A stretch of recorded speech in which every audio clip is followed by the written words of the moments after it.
Oh, thank you. Okay.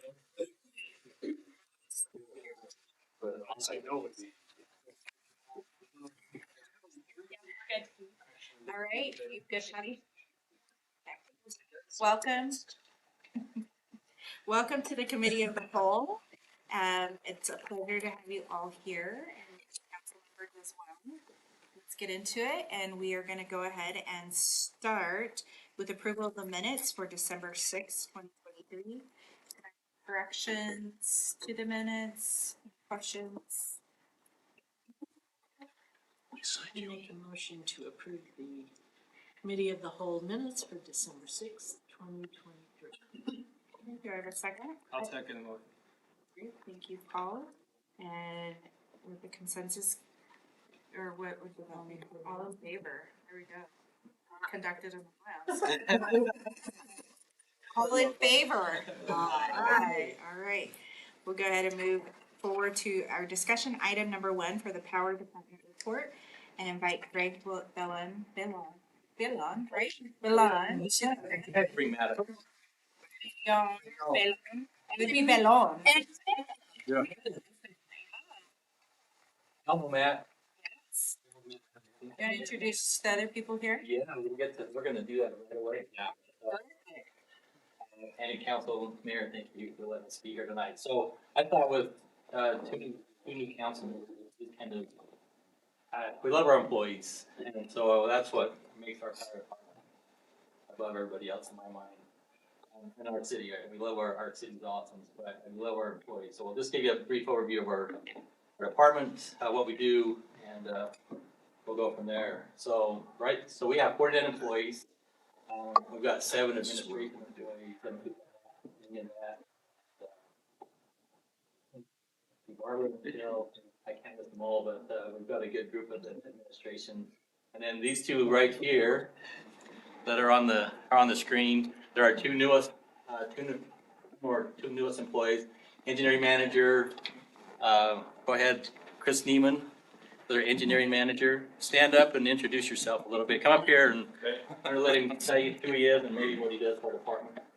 So I'm the engineering manager. I've been with this since 1992.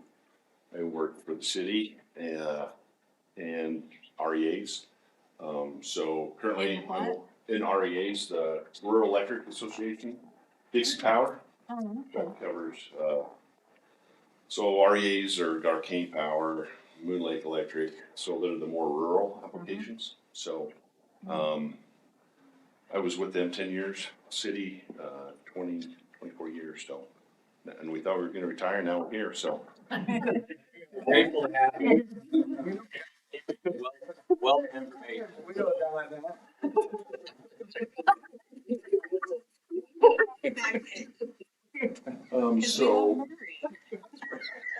So I'm over the people, so there's 3 in metering. So the metering, I also teach as an adjunct teacher for Salt Lake Community College. I did substation training, teaching for Salt Lake Community College. I've been with them 20 years. So currently we have 2 apprentices on the metering side that are in that apprenticeship program, and there's 2 also in the substation. So I help out on that side too. So, so we have the metering, and then we have there's 5 substation technicians. One with the power generation, Paul. He handles the generation, takes care of that. So it's great. Murray is so blessed to have that capacity and that generation here. So, and then there's 4 planners. So they do the planning, coordinating, and meeting with the contractors and facilitating jobs. And we got some great things to do at Murray. We're excited. I'm excited to be here. I was raised over by Pasture Place Mall. So as a junior, we decided to move to Delta and do ranching. So so I didn't graduate from Murray High. I graduated from Delta High, but I was raised here for 17 years. So I love it. So it's great to be back. Thank you. Thanks, Chris. We're grateful to have you. then Eric Bracewell.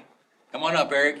Eric, Operations Manager. Doesn't he love to get up in front of people? Yeah, he does actually. Shadows. As well, I'm the operations manager, I'm a Libra, I like long walk on the beach. No beaches around here, so, yeah, I'm in charge of operations, but I've been with Murray City for 18 years. I started off in the board. I worked as a journeyman utility arborist is what they're called, and then I'm also a journeyman lineman, and I worked on the line crews for 10 years, and I'm also a journeyman meter tech. And Chris was actually my teacher when I was going through my metering apprenticeship. And just to give you a little feedback, our apprenticeships are 4 years and about 8,200 hours on the job training. So I mean, it's quite a bit to get through apprenticeships. And so the guys that we have going through right now, they put a lot of their own time. They go to school. They don't get paid to go to school, and so they come to work and then they go to school afterwards. But so when they get those journeyman cards, it's kind of a big deal for them. And we really appreciate having Chris here, and he teaches that class for us. So his knowledge is I learned, I've known Chris for a while, and I've been before I went through that. I took some of his classes out of Logan Power. He was at Logan Power for a while, and it was great taking his classes. But I'm in charge of the linemen, so we have 4 line crews, and we're able to put on a service crew, which is saved our response time. It's cut it in half during our hours, our normal operating hours, and so just having that service crew is huge. We had one probably about 15 years ago, and when we lost all those linemen to retirement, we haven't had a chance to put one back on yet. But thanks to the help of you guys and allowing us to hire one more person, and we're able to put that service crew back on, I think it's helped our community, our city a lot in response time for power outages. So I'm in charge of the linemen. I'm also in charge of the line crews. We have 4 in-house tree crews that I'm in charge of, and having in-house tree guys is just I mean, you guys work with them. You've seen them, what they do at the City Hall for the Christmas tree and everything. It's just awesome having in-house. I've done both. I've worked on the contractor side of trees. That's how I got into Murray City. And just having our own tree crew, it's priceless. They can do the work that the contractors can't. They're here. They care about the city because they actually work for the city. And so it's very grateful to work here. I got 12 years to go. I'm hoping I can make everybody proud. I appreciate Greg and Matt for giving me the opportunity to take on the operations manager job, and just thankful to be here. So, thank you. Yes, Eric. We have turned over four major management. I think. We just had a retirement, so we're fully staffed, but we have a position open again. So, knock on wood, we'll see how that goes. So Eric talked about a forestry, 9 employees. So I mean, how tall is that tree they're in right now, Eric? I'd say 70, 80 feet. I mean, they're up there. So you can see the power lines on the other side of the tree. I mean, these guys. I'm sorry, they don't get paid enough. I was. They for what they do. They work hard every day. They're out just trimming. They keep. But our path. So. We haven't seen it this year, but if we get a really heavy wet snow while the leaves are still on the trees, every other city around has outages like crazy. Murray kind of gets through because our guys are out just doing that every day. So they're awesome. So if you see our forestry guys out working, I guess you get home, just don't scare them out of the tree. But let them know they're appreciated. Then we got line workers, 13 employees that Eric was talking about. They're out working on street lights or on new installations, they're troubleshooting, they're held in after hours. Every one of our employees is very important to us. So, and we got metering. Chris talked about metering. We got 3 people in metering, 2 apprentices. One of our apprentices though was actually a journeyman lineman, so that's kind of nice. That's the same route that Eric was. He was a journeyman lineman that came over into metering. So. We're doing really well in our metering. Have we had any of our apprentices drop or We retain them pretty well for we these 4 lost years? 2 on our line crew. We lost 2 apprentices about 4 years ago. That hurt. Yeah. That was hard. And we actually, so we kind of changed our pay scale. The pay scale was a little bit the rest of the city, so we fixed that. But hopefully we can retain them. We don't lose a lot of employees. I think people that come here enjoy working here, and we really don't lose a lot, so I think that says a lot about Perry and as a city as a whole, so. Substations, our sub guys, so that's one of our generation substation, Is that the one I supervisor, he's only just retired, Aubrey Hallam, so that's the position that's open right now, but they do a lot. They do our hydro, they maintain our substations, they get a lot in a day, so, that's Colton Cackle. That's, he's a riot. But we have, I mean, I just, I can't. Rusty. Yeah. Talking back here. The apple doesn't fall far from the tree. We love them. And we got central control, we got 5 employees, so that's 24/7. We have a dispatch room, we call it central control. We have an employee up there, so Corey right there, he's our supervisor. He's there Monday through Friday, regular. And there's someone, Monday, Tuesday, Wednesday, he's there by himself. Thursday, Friday, there's someone else at the desk. There's 2 people there, but then we have people that take turns being on call, or, after hours and during the night. So we always have someone in our central control, and yeah, they take all city calls after hours. They'll dispatch water, they'll dispatch anything they need to do, affect our power department, and then they also monitor every day, every hour, they're up there monitoring prices of power. And then they decide, we have gas purchased, but gas right now is in the $2 range. What a gas. Last year it was $60. So we purchased some gas, just to hedge a little bit, but they'll buy it back at the spot price, which is fine, but we can buy it cheaper right now than we can generate, and so. That's what saved us, right, a few years ago, that purchase. Well, yeah, we always go through our really heavy hours, heavy time in the summer with our gas turbine, so that's a peaking resource, so that that was talked about today. We're blessed to have 3 turbines back there and can generate almost 33 megawatts, so that's not every city has that, not every power department has that, so. But, so they're up there monitoring, they do a really good job of, they can save us a lot of money in a day. So they're up there just watching, and they'll check in the first thing in the morning, and if they see someone that's got some power during the day that's lower than what they think's gonna come in, boom, they'll make a transaction with Logan, with their excess power and bring it in, so it's fun. And we'd love to, anytime anybody wants to come through, we'd love to take you around and let you see these guys and what everybody does. That's what you used to do, right? In This position? But Matt's over this. but I'm over it now. Tell everybody about your area, who you're over, so. So I supervise them now at Central Control, and then the warehouse area, which Greg will talk about in a minute. We have 2 warehouse employees and a purchasing agent, Carrie Hart, and then my old position in Energy Services, Zach Green, who was one of our planners, is taking that position, and he has background in sustainability as well. So We did not know that. Until this position opened up. we had no idea that he had that background. He had a background in geography, and then I had to ask him, "Hey, would you have any interest in this?" And he said, "Yeah, I happen to have a degree in sustainability as well." I thought, how convenient for you, right? He's excelling. And we said, "There's gonna be someone on the council that really wants to talk to you, right?" Maybe a few people, so made that introduction. So It's really interesting meeting him. he's great. He's quiet, kind of unassuming, but he's very smart. So, Appreciate it. Fire. yes, Yeah. it's been good. So it's great to promote him internally whenever we can, right? And that's one of the few positions that has an education requirement. But we have a lot of positions that have apprenticeship programs, right? But that position has an education requirement, and we weren't sure we'd be able to. So.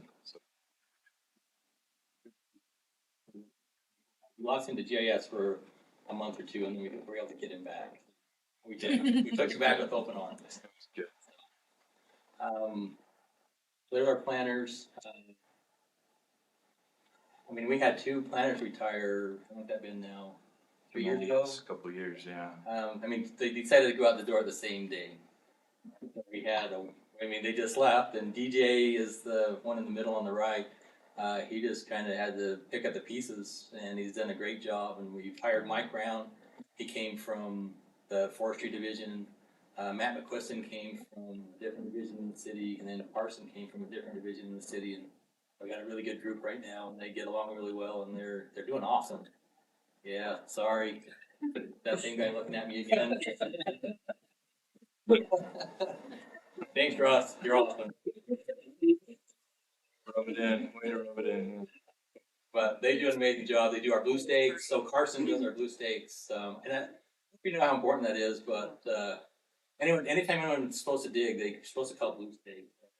So important because there's so much in the ground, and all it would take is power. I mean, well, and power, gas, anything. I don't want to hit anything that's in the ground, but they do a really good job of going out and blue staking. We make sure they have good equipment. That's something we really have worked over the years to get them all the equipment they need to do their jobs in a good, safe manner. And we're always about working smarter when we can and not harder if we don't have to, but they do work hard. So don't get me wrong, we like to provide the best equipment that we can within budget. So, and there's a warehouse. That's Ed. If you haven't met Ed, come over to our warehouse, and he's a Pittsburgh Steelers fan for life. He's from Pittsburgh. And anyway, he's him, and we've got so Terry's over at our warehouse. I don't know. Purchasing agent. He's our purchasing agents. Inventory control specialist. Inventory control specialist, And then Bridger. and we got Bridger back there as well. We've got 2 in the warehouse and Terry. So, and then they oversee about $3 million worth of inventory. So that we count that every year, and I'll tell you what, it comes with that, you know, there's not much written off every year. They do a really good job, and just can't say enough about them either. So we talked about UAMPS today. This is the only one I'm going to throw out there. So Utah Associated Municipal Power System. That's what Mike was talking about today. So he actually works for UAMPS, and so they're an interlocal agency, and we work really hand in hand with them. They represent 50 members. There's 30 plus members from Utah, little utilities. Not all little. There's some larger ones like us, and Logan, Lehigh, some of the bigger ones, but St. George, smaller ones that are represented through UAMPS. So if you hear us talk about UAMPS, that's what they are, and I attend those meetings. Matt does as well. Once a month, they have meetings that we go to, and then they have a member conference every year in August. So it's really a good conference to go to, and you get a lot of information on it. Any questions at this point? I've only got a couple So more. the UAMP is this where you can monitor and buy energy off each other? Is this a Through UAMPS, yeah. So they have a trading desk as well, and so Okay. they oversee all. I mean, their load is huge. They oversee all these cities, and so they have to make sure they can cover everybody's load. But yeah, so we're just a small part of that. But yeah, they have a desk there as well. So we're going through UAMPS to buy from Logan or buy from St. Okay. George or sell. so they're like the flea market? Everybody comes and sells their Yeah, kind of. Yeah, yeah. They're like a big trading desk. Yeah. But yeah, I like the flea market. Yeah. They're just we get a lot from you. So we appreciate that. Just real quick on our resources. So we have CRFP, which is the Colorado River Storage Project. We get around 13 megawatts from there. Hunter Power Plant over in Price. That's a 22 megawatt coal. That one I think it's slated until 2032, I believe. But coal is an issue, so we don't get coal. We don't get them every day, or we don't get them every month. They're kind of cycling to make sure we get covered to the highest loaded areas. So, but they can only get so much coal, which is that's what we're doing right now. Landfill. So we have 2 landfill plants. About 7.5 megawatts total there. That is awesome. I mean, there is nobody else in the state that has methane gas. We do. We're So- probably one of the only ones in the West too. Probably, yeah, they're And just, talking to other states, they're like, wait, what? They Yeah. extract from the dump? Yeah, we should too. we were talking to someone about, we spoke about all that, yeah, that's not technical. Like, okay, whatever, I mean, green is green, I mean, it's either, they either generate with it or they flare it, so I mean, we're helping with the greenhouse gas there, methane, so I love that, I think whoever, I think it was, and the foresight there to take that on was awesome, so, Wasn't it before Snore? it was with Mayor Smart, Or was it? yeah. Yeah. Yeah, And- and Gary Merrill was, the, yeah. So, and it just went online just as I got hired, so, that was already in place. Then we've got Red Mesa Solar, about 5 megawatt, and WRP is kind of with CRSP. We can buy power through them, but they just go out on the market now, so we don't do a whole lot with that, but it's available if we decide to do that. We got 33 megawatts in our turbines, and then we actually right now have 72 megawatts of IPP. We don't use it. We could call it back. We will call back this summer to help with about 19 megawatts this summer, just to help get us through the load. And one day we'll maybe talk about how we have to schedule our resources. I got to talk to Adam, so I think he got a good idea. But if you wanted to come over and schedule an appointment with us, we'd sit down and really talk you through the resources. I mean, anybody wants to come over. But you have a base load that you can stay to, so you have a peaky and then you come down.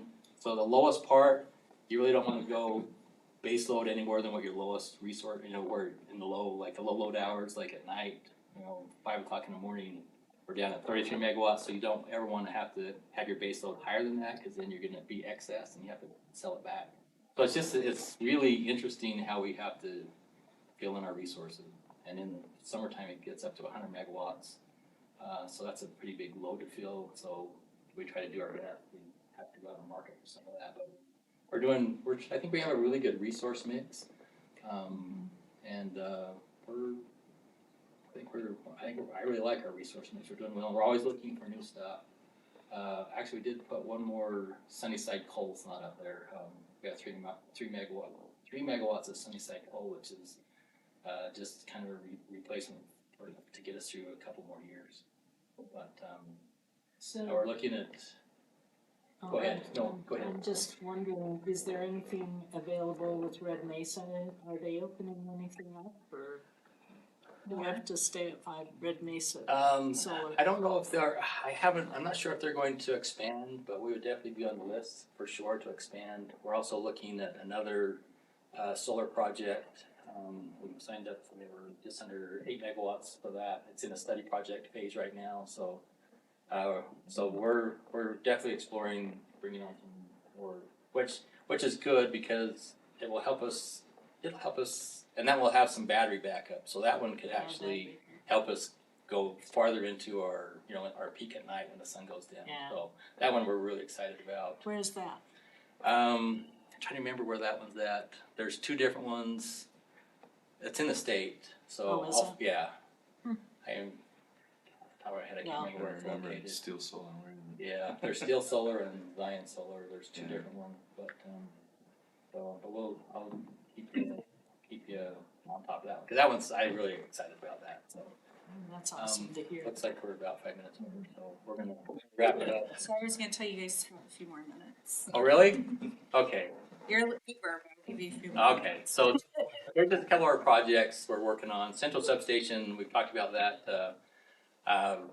We've got RFP ready, almost ready to go out for 2 transformers, 2 power transformers, 2 65s, 60s. 260 megawatt, our MVA transformers. And, it's gonna be $2 million a piece probably. They're gonna be expensive, but that's okay. We don't know yet, but yeah, exactly. But it's a project, and we're really gonna try and reduce. We thought about moving it up to where our warehouse building is right now. Chris got here and said, "Oh, we can keep it right where it's at." That's gonna save us millions. So he already had two holes drilled, went down 20 feet, and there's good soil. So we're gonna keep it right where it's at, and that's gonna save us a lot of money. Keep it up, Chris. Yeah, we thought we were I gonna remember have, you mentioned I that. mean, we were During looking, the we were looking at, breakfast. we were looking at $24 million. Yeah. Yes. Move a building and move it. We're doing it, I think we're less than half of it. So maybe better than, we'll see, but that's the expertise that Chris brought along with him, so, Keep it up. yeah. So, and they're, I mean, they work together with all of us, so we're excited about that. So just kind of forget all those numbers, cause I don't know what they're gonna come in at, but it's gonna be a savings, big savings. We got AMI meters, we've got meters gonna be getting set out hopefully within the next 3 months. And that's gonna be probably a year and a half project to get all those, maybe 2 years to get those out. And then, of course, we got LED streetlights, we worked with Brenda to get some money set aside for LED streetlights, and we're gonna probably do a 3-year project on that, and so we're excited, we got some good things coming up, and I mean, just the savings on LED streetlights, that payback will probably be awesome. I mean, we'll get a payback on those quite in a few years, I think, so. I know it's a lot to digest, but just wanted to keep it simple, kind of give you, I really want you, I want you to know our employees, I want you to just come and get to know our employees, because they are amazing, and they're what makes Murray City Power and what makes Murray City an awesome place, so. You have anything, Matt? We wanna throw another small hydro off, I don't think we put that on there. Yeah, let's, so we are working on one, so we ran one last year, one we just could not get the work. That's gonna get rewired, so we are shooting to have, or It's this word. we're looking, yeah. We're looking to have both of those up and running. I mean, well, I guess we'll see what kind of snow we get. I'm kind of crazy, we don't have a lot of snow yet, so compared to last year, it's been an amazing runoff last year, so hopefully we'll get some snow and we'll be able to, but we had the turbine, or the hydro was running through into October, which was awesome, so. But we will, so we're gonna get those up and running. The penstock we had lining was coming out, so they came and did something, they went in and, kinda ground out what was flaking off, so we're gonna just run one more year at that, and then a year, well, so that'll be through October. As soon as the hydro shuts down, we're gonna have someone in place and probably have them come up and just, redo the whole inside lining. So that's gonna be a process, but we figured, Chris has looked into that, and he thinks that's probably about the only way we're gonna get that thing to last. Somebody who 30 years. does lining. Yeah, we need a chat, so, but. How many so, megawatts will that give us if both are running?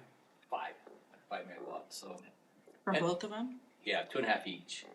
So, and that's a nice resource, so we love that, we love our hydro. Yeah, so that's what got us going. I think someone talked about that right there, yep. That's what got us back in the day, so we can thank whoever had the foresight to buy that hydro and get it going. Yeah, exactly. Old now, that was in 2000. That's somewhere I would love to go see. 2013. There we go. So that's our sentence. Everyone okay? Do you have any questions for us? Excellent.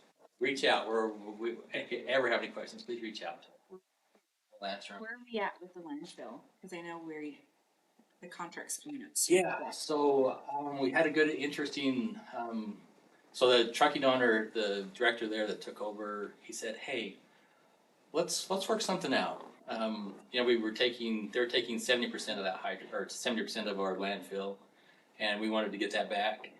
But he said, let's have a contract where we have it available to where if you want to sell low load hours, or you want to be able to sell your RECs, which, when in our mind, we would love to be able to sell our RECs to them, because right now, They're not worth Can you much. say what recs are? Renewable energy credit, so Yeah. for every megawatt of energy that's generated, it comes with a renewable energy credit. That then is, right now, they're not worth a lot to us, but California where they have renewable energy requirements, they're worth a lot more to them to get those credits. And so we will keep that avenue open. GL's working with us to write a new contract that works Okay. with them. And so I think we'll keep the avenue open, but we'll probably bring it all back to us. But we wanna look at low load And the hours or something. low, Yeah. okay, low load. So it benefits them because they have an RFP that they have, or if they have, RFP, it's, and they have a resource, they have a resource mix of or a resource plan that they have to attain. And so they really need that green energy. So we don't keep the recs right now, so I think we'll keep an open contract with them. I think it'll be beneficial for both of us. Are their peak hours more in the evening, or is it like kind of opposite from us? No, In I some think ways, or? they probably peak about like we do. Cause they're, I mean, not that they would need that resource Yeah. for peak hours, but but I think they're just looking to get, they Yeah. need it. they need it, yeah. They were kinda sad that we were asking for it back, but they were okay with that, cause they knew that we were gonna use it for ourselves. Yeah. Because it makes sense to bring it back, it really does. But, keeping it open for the recs is, I think, is awesome. Yeah. So that was, so Yeah. working with that. And, yeah. So yes, thank you for asking. Yeah, I'm glad to hear it, cause I know it's been a concern of mine. Yeah. On its way back, we're getting it wrapped up, so Awesome. we should have something in place. Okay. We appreciate all your support and welcome, great to have 2 new council members. Thank you, Greg. Thank you, Matt. Thank you guys for being here. Yes, thank you. So nice to meet you. All right, we'll ask Zach Smallwood to come on up. And as he's coming up and setting up, we'll have a discussion on the ordinance amending Title 16 of the Murray City Municipal Code regarding subdivisions, approval proceedings. And before Zach starts, I just want to take a second and let you know that he was selected today as the planning division manager. Congratulations. So, yeah.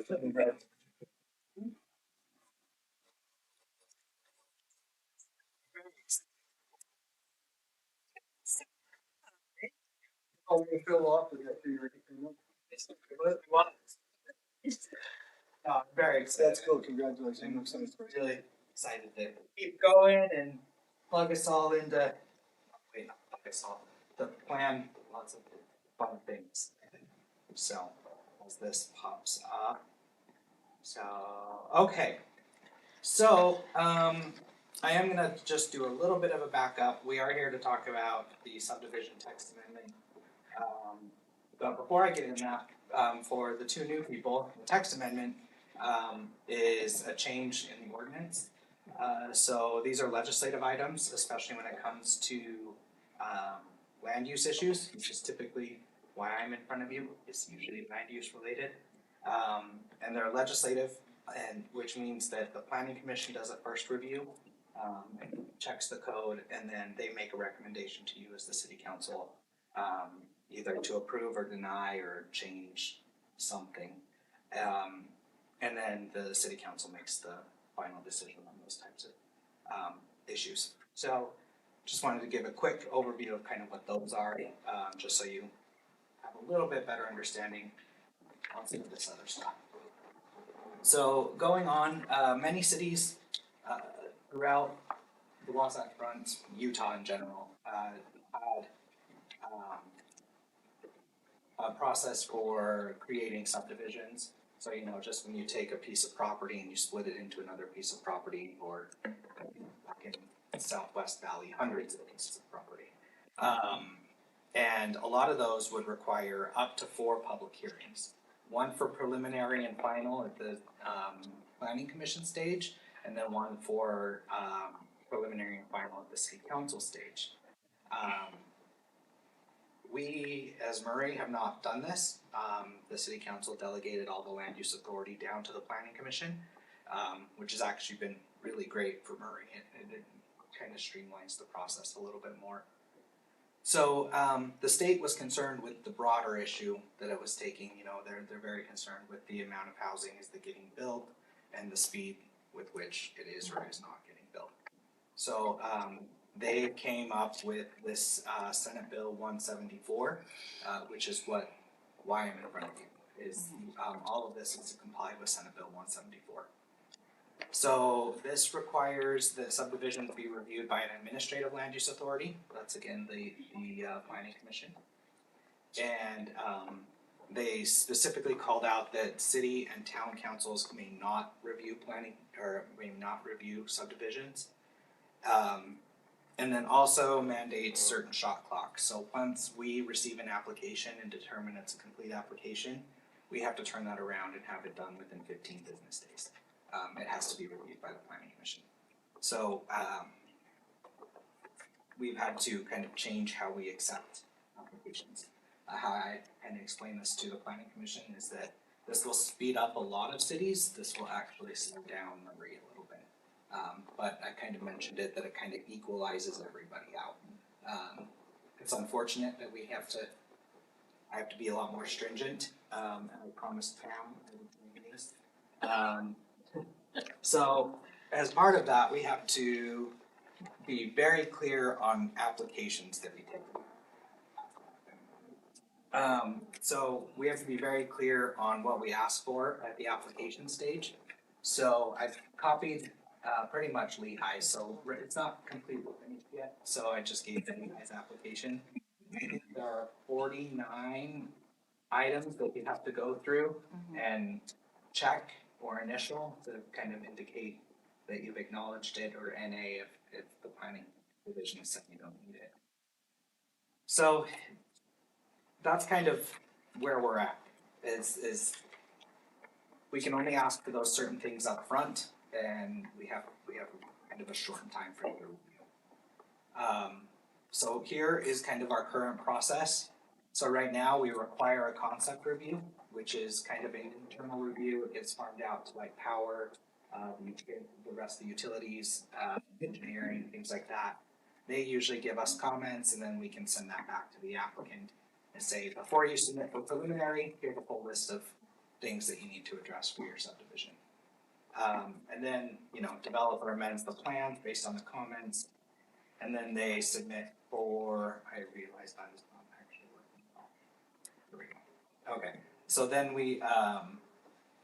then they'll submit for a preliminary subdivision, which we are required to send out public notices. So that's usually, depending on the size of the project, it can be anywhere from 300 to 500 feet radius from the property. We send mailings to everybody letting them know that it's coming through. So then again, it gets reviewed by the city departments, staff report, public hearing, and then the planning commission makes their action. Then in between that, they have the final subdivision. So works with engineering to kind of clean up property lines, survey boundaries, utilities, things like that.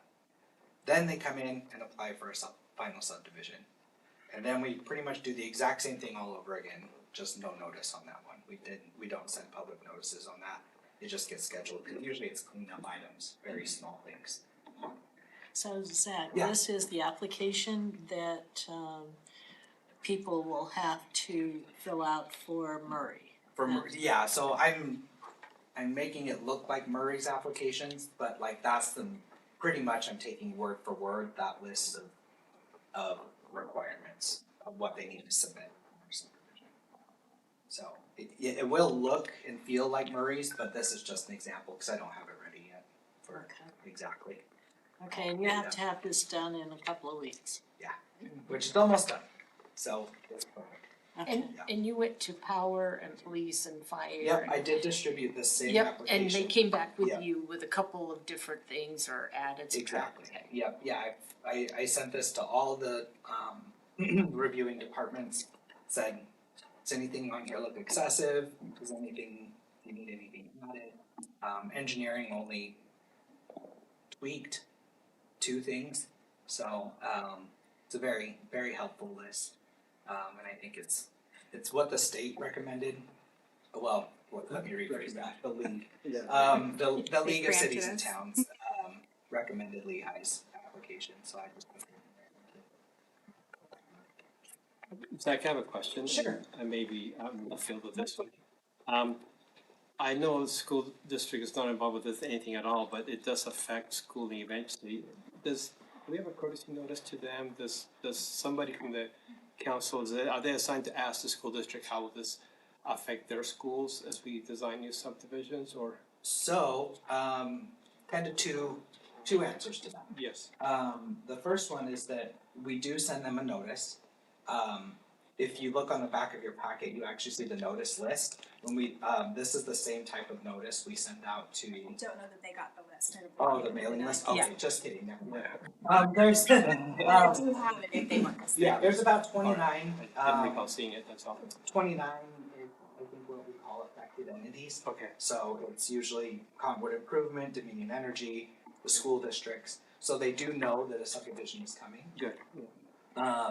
However, the state actually a few years ago said that cities cannot require approval from the school districts, or for things like that because of those cities were abusing it. But at the same time, it's not. They can request input though, right? They can, the developer can go to them and ask for input, but the city cannot say, you must go to Oh, right. the school district and get I get that, approval. Yeah. but can we recommend they do that? Not really, because by the time it gets to the point that it's at an approval period, that's, it's really outside, they've already been noticed, and yeah, there's not usually anything like It's that. basically just, I mean, this was something when I was on LPC that they were fighting, and they just really wanted more control to streamline without. What a surprise that is. I know. Yeah. So that's why I'm teasing about it, because they didn't recommend, they required. Yeah, Yeah, they require. they were, Alright. they were preempting That's us. it. Yeah, they're on their hands on everything. Yeah. So if something will negatively affect the school, for example, a developer's never gonna bring it up.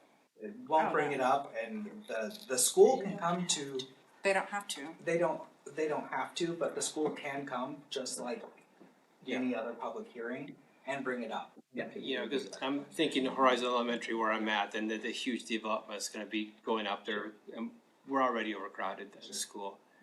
And Yeah, I mean, that's why a lot of the times we have these, the coordination meetings with the school district.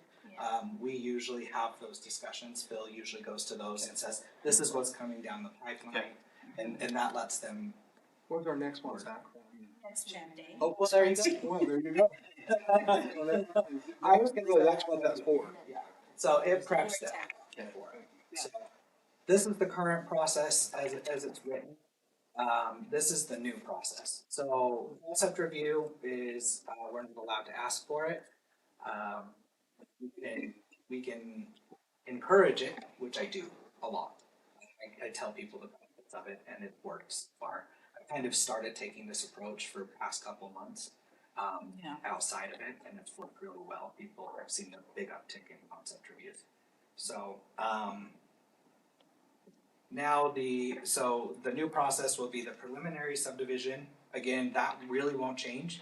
It's just, same notice requirements, review by city departments, staff reports, public hearings, action by the planning commission. Then they will go to reviewing with the city engineer and any of the departments. One of the sticking points that's gonna be a little bit of a, not a challenge, but it's just gonna be a learning process, is that the city and the developer are allowed a total of 4 reviews. So it's just gonna put kind of a heavier burden on the departments to make sure they're checking everything at each review. There are some safeguards in that, when we put in something in writing with a COMEX, the developer has to respond to it or it's not considered a review. If they don't respond to it. So, that does help us a little bit, and, you know, a long time to get developers interested. Is this gonna require more staff? I don't think so, but that will be something I think we look at as time goes As you on. go on, Yeah, yeah. I don't think it will. Big subdivisions coming, they're gonna be really small things. So commission grants preliminary approval. It's good for 1 year, before they have to, come back for final. As a matter of fact, I have one on Thursday. It's an extension of a preliminary review. So yeah, they have a year, and then a year after their final approval, they have to record, so. So here's where kind of the changes happen. So the final subdivision will be an application, but it will not go to the planning commission. It will go to planning division staff. Again, this is a way to slim down those approval timeframes. And just going through, a lot of times, like I mentioned, it's a lot of cleanup, just making sure that they're hitting every condition that they need it to be, which they should be doing anyway. And this is required by the state then? This is required by the It's state. Senate Bill 174. Yeah.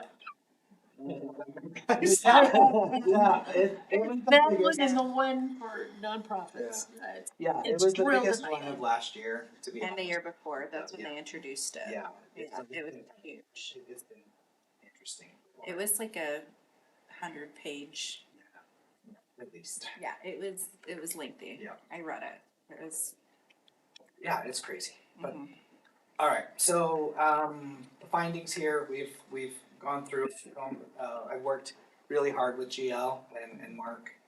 We've gone through the code up and down, backwards, forwards, make sure it's all nice and clean, so. Okay, so this is the code, yeah? That is the proposed code, Yeah. yes. Before we get to that though, real quick, I just wanna mention the planning commission voted Yeah. 5-2 to make a recommendation of approval. They did make a recommendation to amend the staff's change to allow them to review the final subdivision, which unfortunately we are not able to do. It's the, Cause it's the. yeah, it's the state, yeah, unfortunately, the planning commission is really unhappy that they were having a review taken away from them. And all And that this is in And that's in the. November 16th. Yeah. I mean, it was quite, Yeah, those are some chunky minutes. And so unfortunately, there's not, you know, I met with GL and we talked about it and there's just no wiggle room to the planning commission review. Unless we get sued. Unless we get. Exactly. Yeah, well, yeah, I mean, it would have to be approval from the council too, Yeah. and that can open us up to a lawsuit. Yep, so based on that, we're recommending that you adopt the recommended changes based on the ordinances reviewed and stuff. because the only change is that the planning commissioners are not seeing the final. The final. That's it. Correct. I mean, everything else they're gonna see. You also have your, if they follow this, if the developers follow this, and every department head follows this.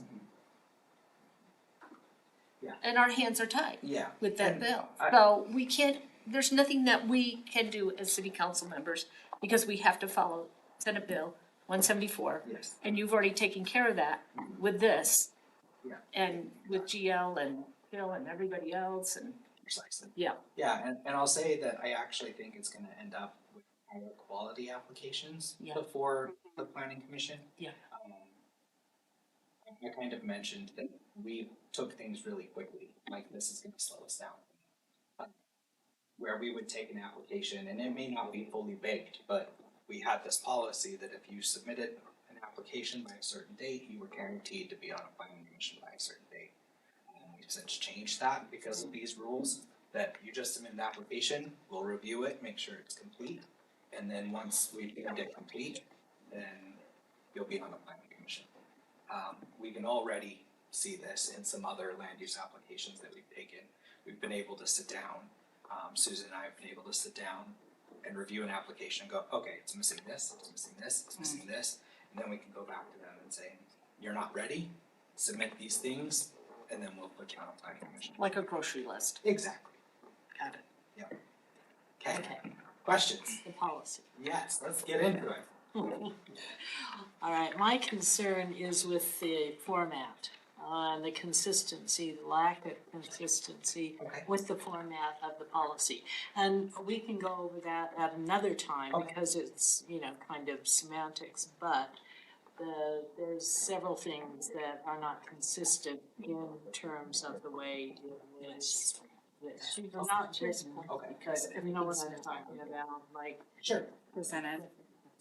okay, this is like, there's, the A's are not A, B, C, Okay. the capitalization is inconsistent, you know, the way the indention is inconsistent, and with policy, it's really important to be consistent, so, you know, I can show you specifically, but if we wanna get into it right now, We can meet afterwards and then, but then also I will, let you know as well that this will go through, the codifiers, American Legal Publishing.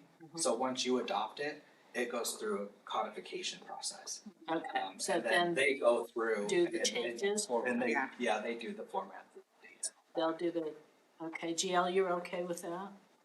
That the That's what they do codifiers anyways. will take care of the inconsistencies of the, We'll make sure it's consistent, yeah, they will. For sure. okay, We will make sure. okay, great, that just drives me crazy. But anyway.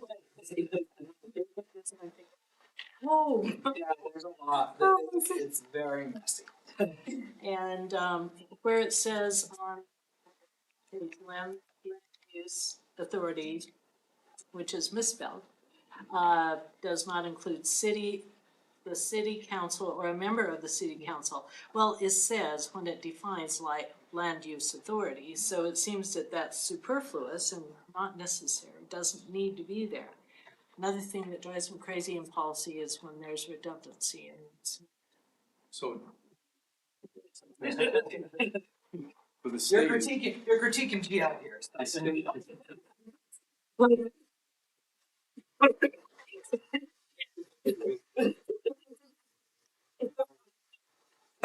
state is the one who gave us all these.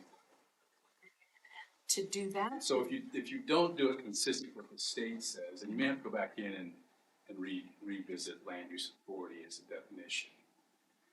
But you don't just throw that out because it doesn't work with ordinance. You just can't do that. Okay, but you did So- throw out ATA. I have to get something, come on, Jim. The ordinance should be a lot more upset about that than this. I'm not- So, let's go back real quick, I wanna touch on three things, What page?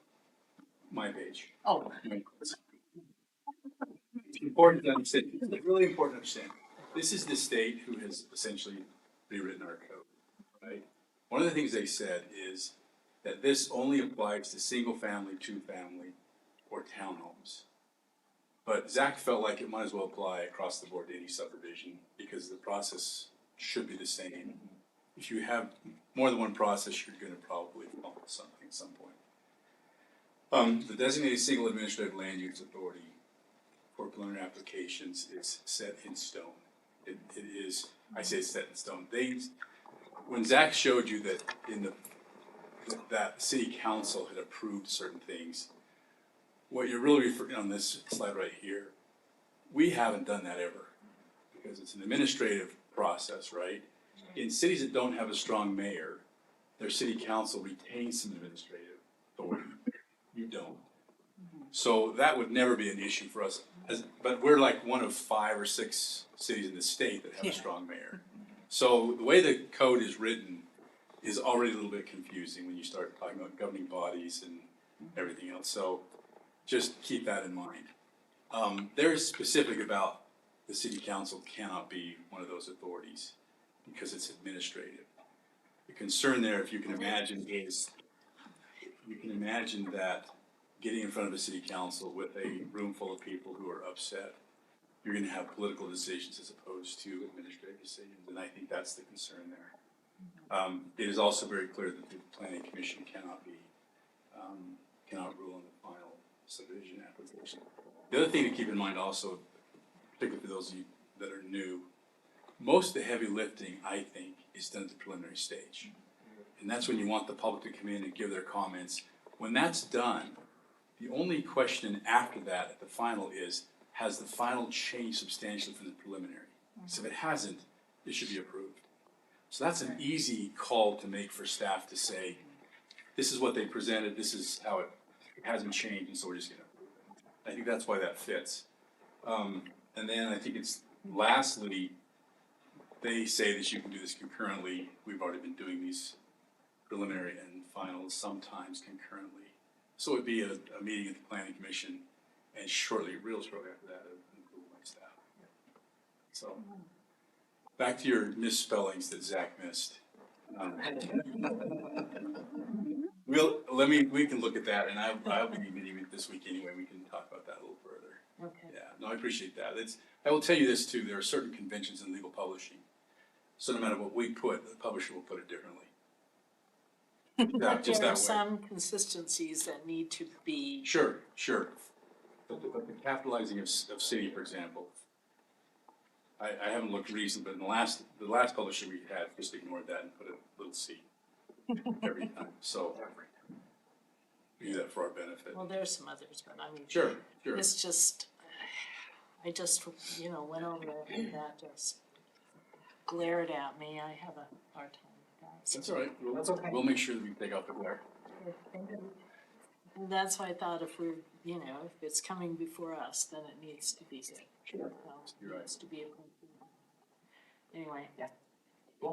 My question, maybe this is helpful for you, Jill, is where does this leave us with the future land use map and planning in those stages? It doesn't really affect the future land. Okay. Yeah. Okay. So when it comes to like changing of zoning, that still falls under us? Yes. Yeah, that Just goes back- clarifying, yeah. That goes back to that legislative item. Uh-huh, Yeah, same thing. okay. Yep. I'm This is just, part of this bill that we haven't discussed and won't get into, is part about the moderate income housing.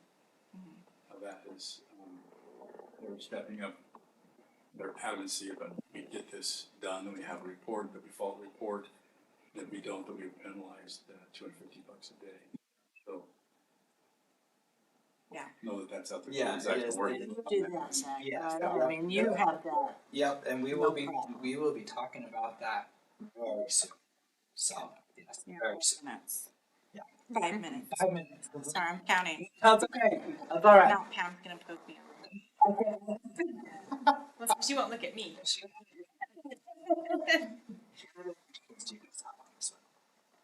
You answered all mine through a Yeah. phone call. I mean, it's the conversation that these planning commissioners had. I felt really bad at first, and then when I saw it was Senate Bill 4, I said, we're done. We gotta define a choice in that. So this means we need to educate the public of the importance of the public hearing during the preliminary portion of it. That's where the crux is, where we need to hear from them. Yeah, and I would say, so kind of, that's another reason why I showed you the process. We never gave, we never publicly noticed. I mean, we did our agendas and stuff. So if you were following along the agenda, then you would know. Yeah. But we didn't send out a notice saying that we were having. So really, the public really got informed at the preliminary already. So I don't think it really affects all that much. We will continue to send notices for preliminary subdivision. Yeah. But, yeah, I mean, and Those that's. that are within Yeah, that range, within that. 300, 500. 300 to 500, Yeah. depending on Yep. the cycle. Yeah, but yeah, Thank you. yeah, no problem.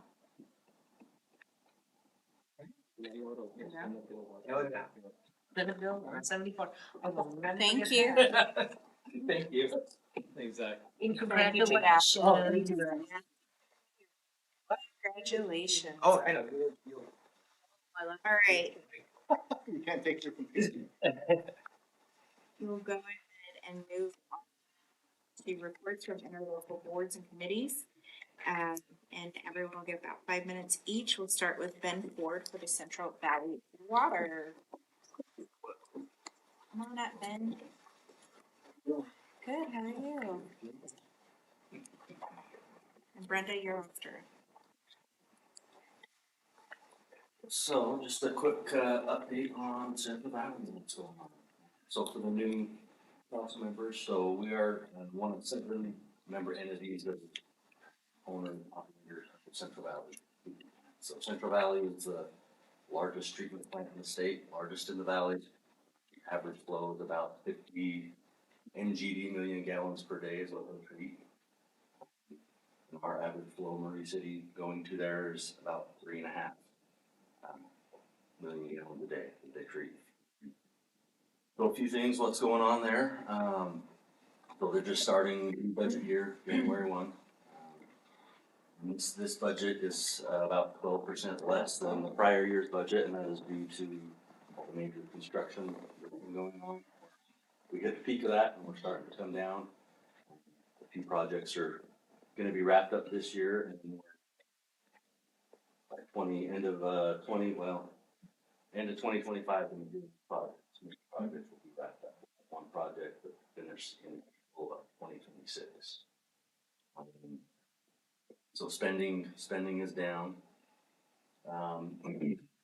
One thing, there was a new Senate bill that was passed that modified how we have to public notice the meetings there. So each entity has to now public notice the meeting, so we'll be posting the board agendas on the board at least 24 hours in advance. That wasn't before, that'll be a requirement moving forward. So all the meetings will be public noticed. One big thing, so over the COVID, with COVID, obviously that drove our price of construction kind of through the roof. But that also delayed the construction process as well. And with that, the state, Central Valley, turned over 5,000 pages of documentation into the state to try and get a extension on the discharge permit, and they received one, which is kind of unprecedented. So it's kudos to Central Valley staff and the documentation, and kind of the foresight that they saw the writing on the wall and documented all the delays and changes that occurred with COVID. To our best of our knowledge, no other plant or entity received an extension like that.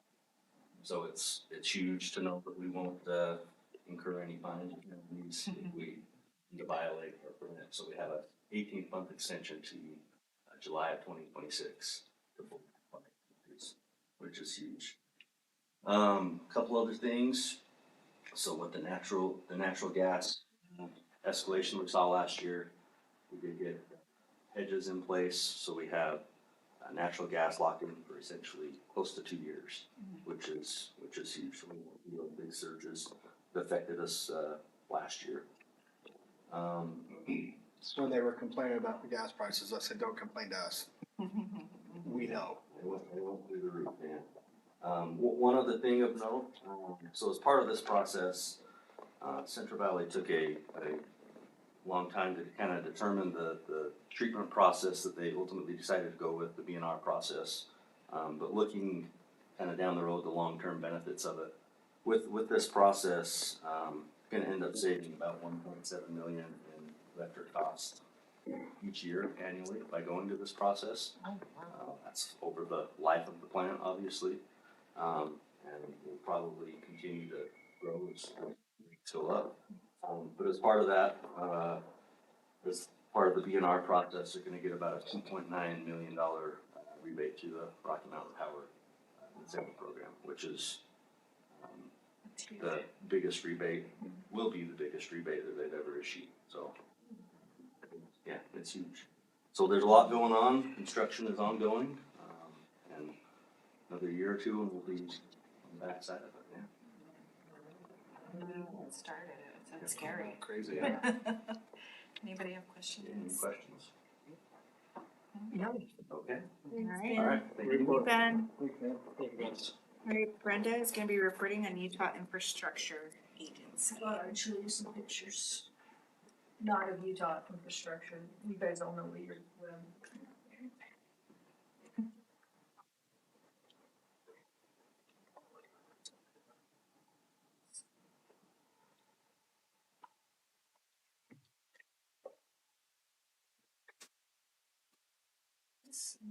works. There we go.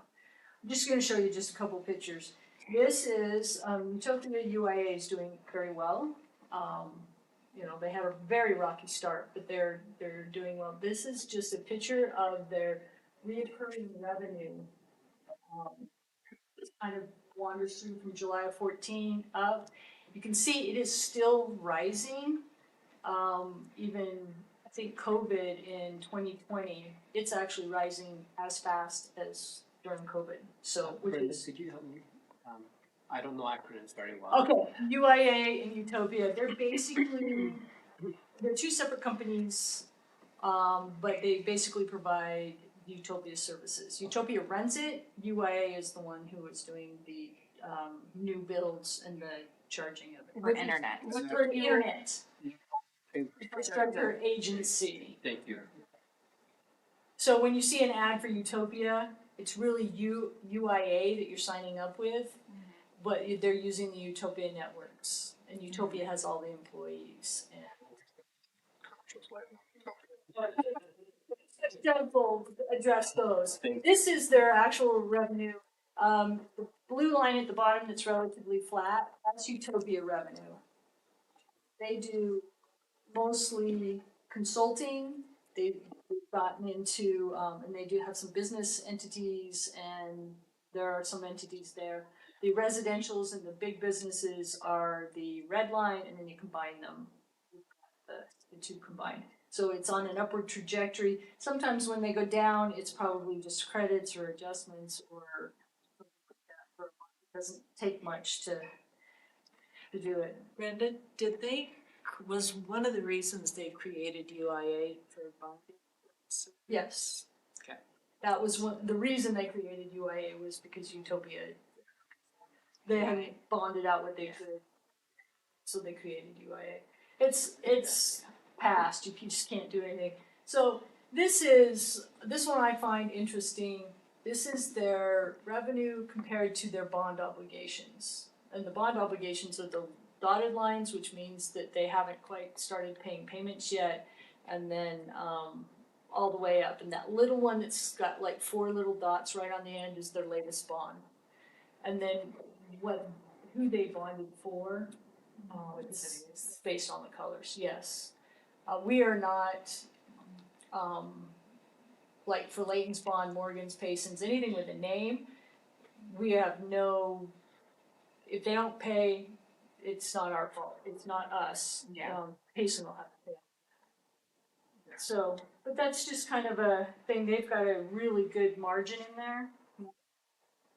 Wish it was more, but currently they are up to 61,000 subscribers. And this is the most important thing on here is the Murray take rate. It dropped, it's at 30%, which is really good. They had finished our build out and they have maintained that 30%.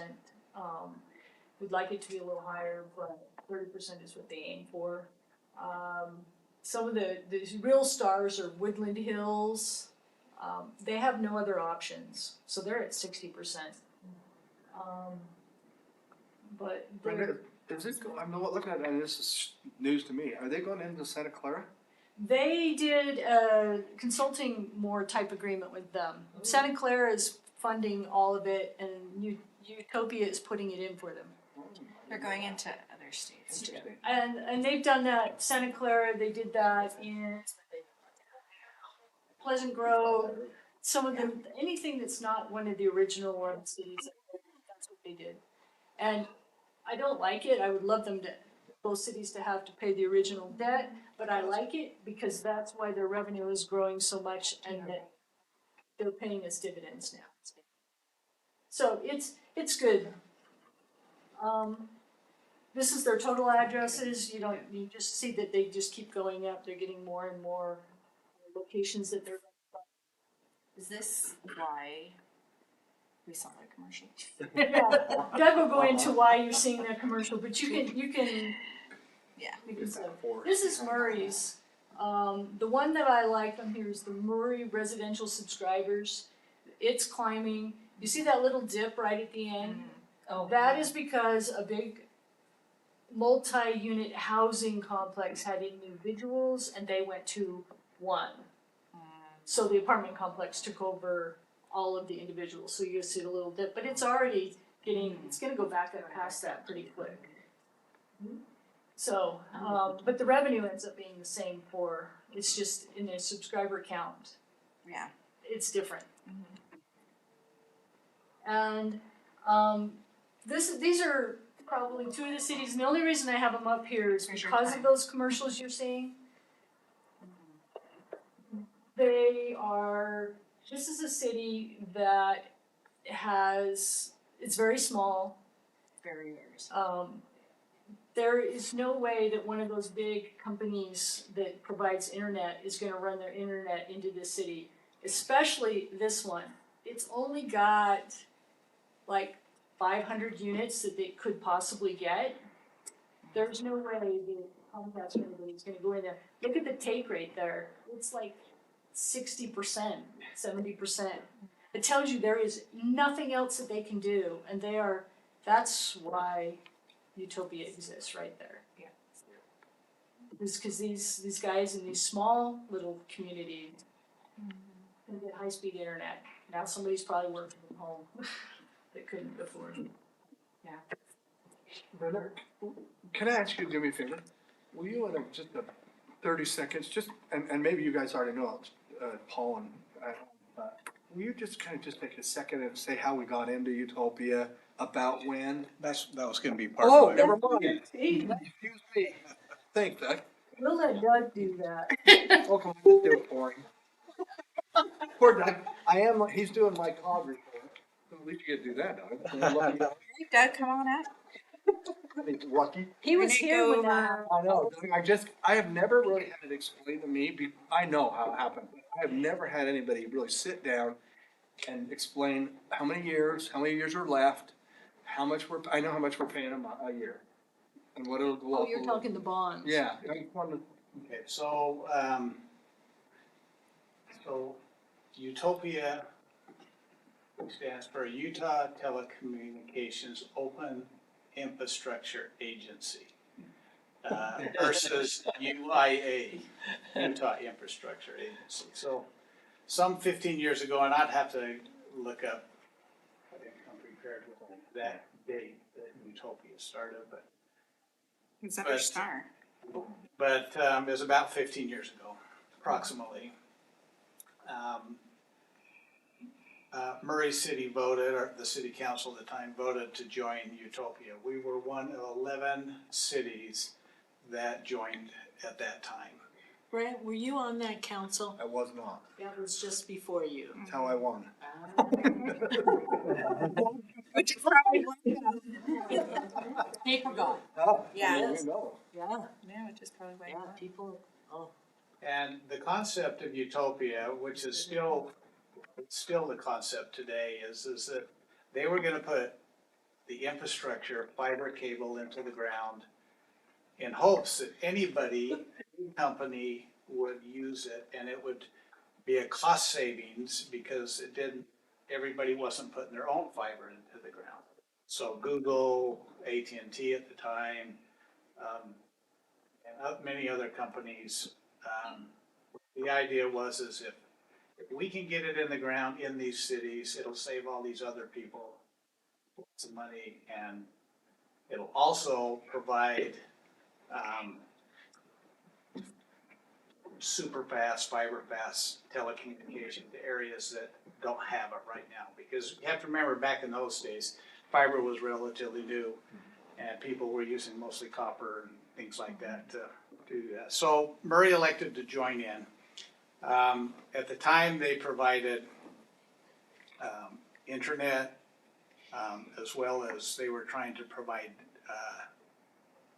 phone and also cable or TV. It wasn't cable TV, but TV. They were trying to provide. And they rolled out a plan where they had about $185 million that they bonded for, and all of the cities were on the hook to have to pay the bond cost. And so they went out, got $185 million, and began installing fiber in these 11 cities. The business model at the time didn't work because people were not subscribing at a rate that they thought that they would initially to pay the bond costs. And they had a lot of problems being a new company.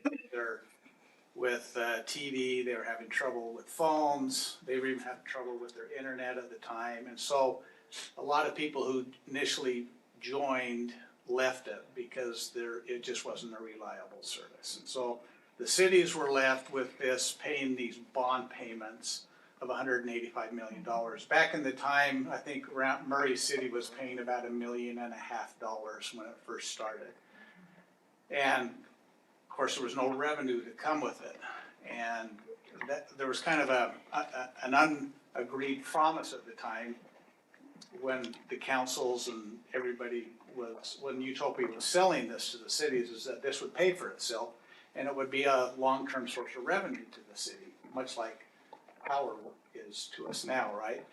And that just didn't materialize. And so that was kind of the early days, the early downfalls. It was a 30-year bond, so Murray City was on the hook to pay these bond payments for 30 years. And we're about a little over halfway through making these bond payments. So there's still a long time left to make these payments.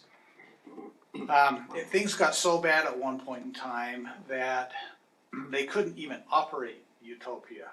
And so they came to the 11 cities and they said, in addition to bond payments, will you pay our operation expenses? And Murray City was one of a few that refused to do that. Our city council said We no. were on when we refused. We're not gonna give you any more money. And that obviously didn't bode well with the other cities They hated us. at the time. Well, about that time, when things got to its worst, the Utopia said, we've got to change our business model and we've got to create an alter ego, if you will, UIA. And it's going to allow us to go out and get additional money because Utopia, I mean, their bonds got downgraded to almost junk bonds. And they made some poor decisions at the same time by buying into what was called a swap in the financial market, which required the interest rate to increase every year. So every year, instead of paying 1.5, the next year Murray would be paying 1.55, 1.6, and it kept going up until what we're paying today. They refinanced them last year or 2 years ago to a fixed rate, but now we're paying close to $2 million a year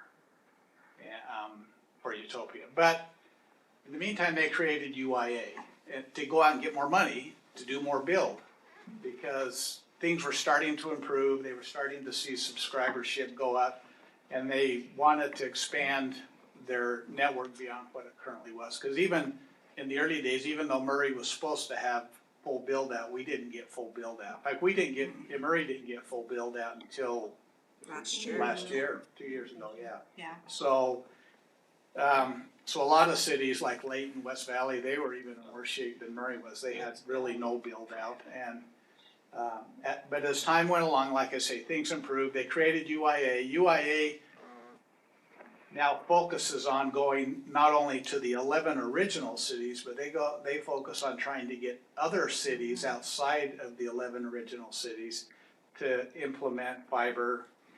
The cities, essentially what they do is they commit to pay Utopia to install the fiber, run their system, but their residences are on the hook for the cost of it, the bonds. And that's kind of what Brenda was talking about earlier. It becomes a win-win because the more cities that sign up and make money helps the original cities like Murray. Because what happens is now the revenue, as Brenda has shown on these charts, is increasing dramatically. And UIA pays a portion of their revenues to Utopia to help pay the original bonds. And so, and this has only happened in the last 2 years. So currently, even though we're paying $2 million on our bonds, UIA and Utopia is refunding to the city. I think this year was a little over $500,000. And the idea is that over time, we don't know how long that'll be, eventually there will be a revenue stream that will hopefully offset the total bond payment that the city has to make. And after those bonds are paid off in 15 years, 10 to 15 years, that's a revenue stream that will come to the city every year without any bond obligation. So I don't know, Mayor, I don't know if that was makes sense. Yeah, great. Also, I just want to add a little, and correct me if I'm wrong, Doug, but the new cities, all beyond the 11 cities, I don't believe any of them had to bond. Is that correct? Well, they are on the hook They're on the if they hook. don't get enough subscribers to pay the bond Right, payments. but I kind of want to be one of those cities. Yeah, you do. in hindsight, I think everybody, including probably our original council that voted on this, would have said, let's just wait. Yeah. And we could have joined now and not have to pay $2 million a I have year. a question about Utopia. I know that they're branching out of state now. Well, they have been out of state for a while, so they're in Idaho Falls. So we only get benefits back from the state of Utah No, we get the benefit from the for other the state. whole entity. Yeah, so Okay. Idaho Falls, Bozeman, are There's- two cities that we Arizona. get quite a bit of revenue from. Yeah. We're not in Arizona, I believe, but there's talk about going into California, and they're researching that I do now. know Utopia is in Arizona, in Kingsman, and then they're talking about California and Texas. I only know because I know a provider. Okay. Well, you So, probably yeah, might know yeah. something I don't, but. But I wasn't sure if that covered. But we get, Okay. yeah, so all of these deals that Utopia and UIA are doing now, are essentially revenue generators Okay. for UIA and Utopia, That's good to know. yeah.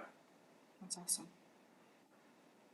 So the only thing that I would add to what Brenda told you that's been new in the last few months is, and you may have heard this on the radio or you may have seen it on TV, is that there is a dark path out there that is, for some reason, has surfaced and running campaign ads to basically say that government-run telecommunication organizations like Utopia should not happen.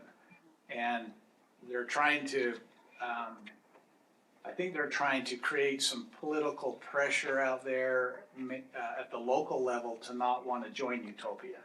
And I say a dark pack because nobody really knows where the money behind this is. But I think you could all speculate, you know, that there are bigger telecommunication companies and they're now, Utopia is kind of, now that it's being successful, has caught their attention. And obviously they're now saying, this is, they were not worried about Utopia. It was Well, it's not taking customers. Utopia and other federal that are benefits that are happening in other states. Yeah. So, the staff at Utopia has met with, well, Greg Hughes is kind of the spokesperson in Utah for this. They've met with him Utopia? No. No, for the no, dark pack. for the dark Dark. path, yeah. So he's the spokesperson. He's Yeah, the he was in the spokesperson. video.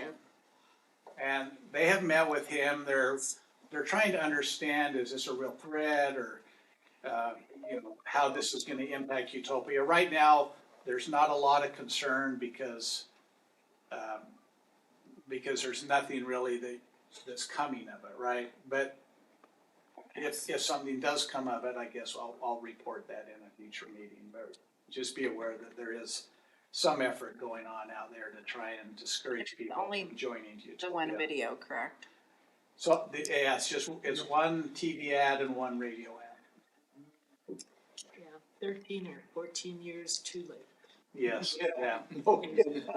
There's not much that could happen unless the state legislature weighs in on it, right? And Which I'm says, sure is.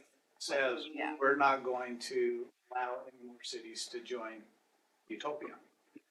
And I don't know, I wouldn't put it beyond our state legislature.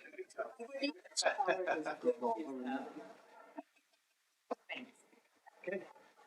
got a few of them, advocating for right? it.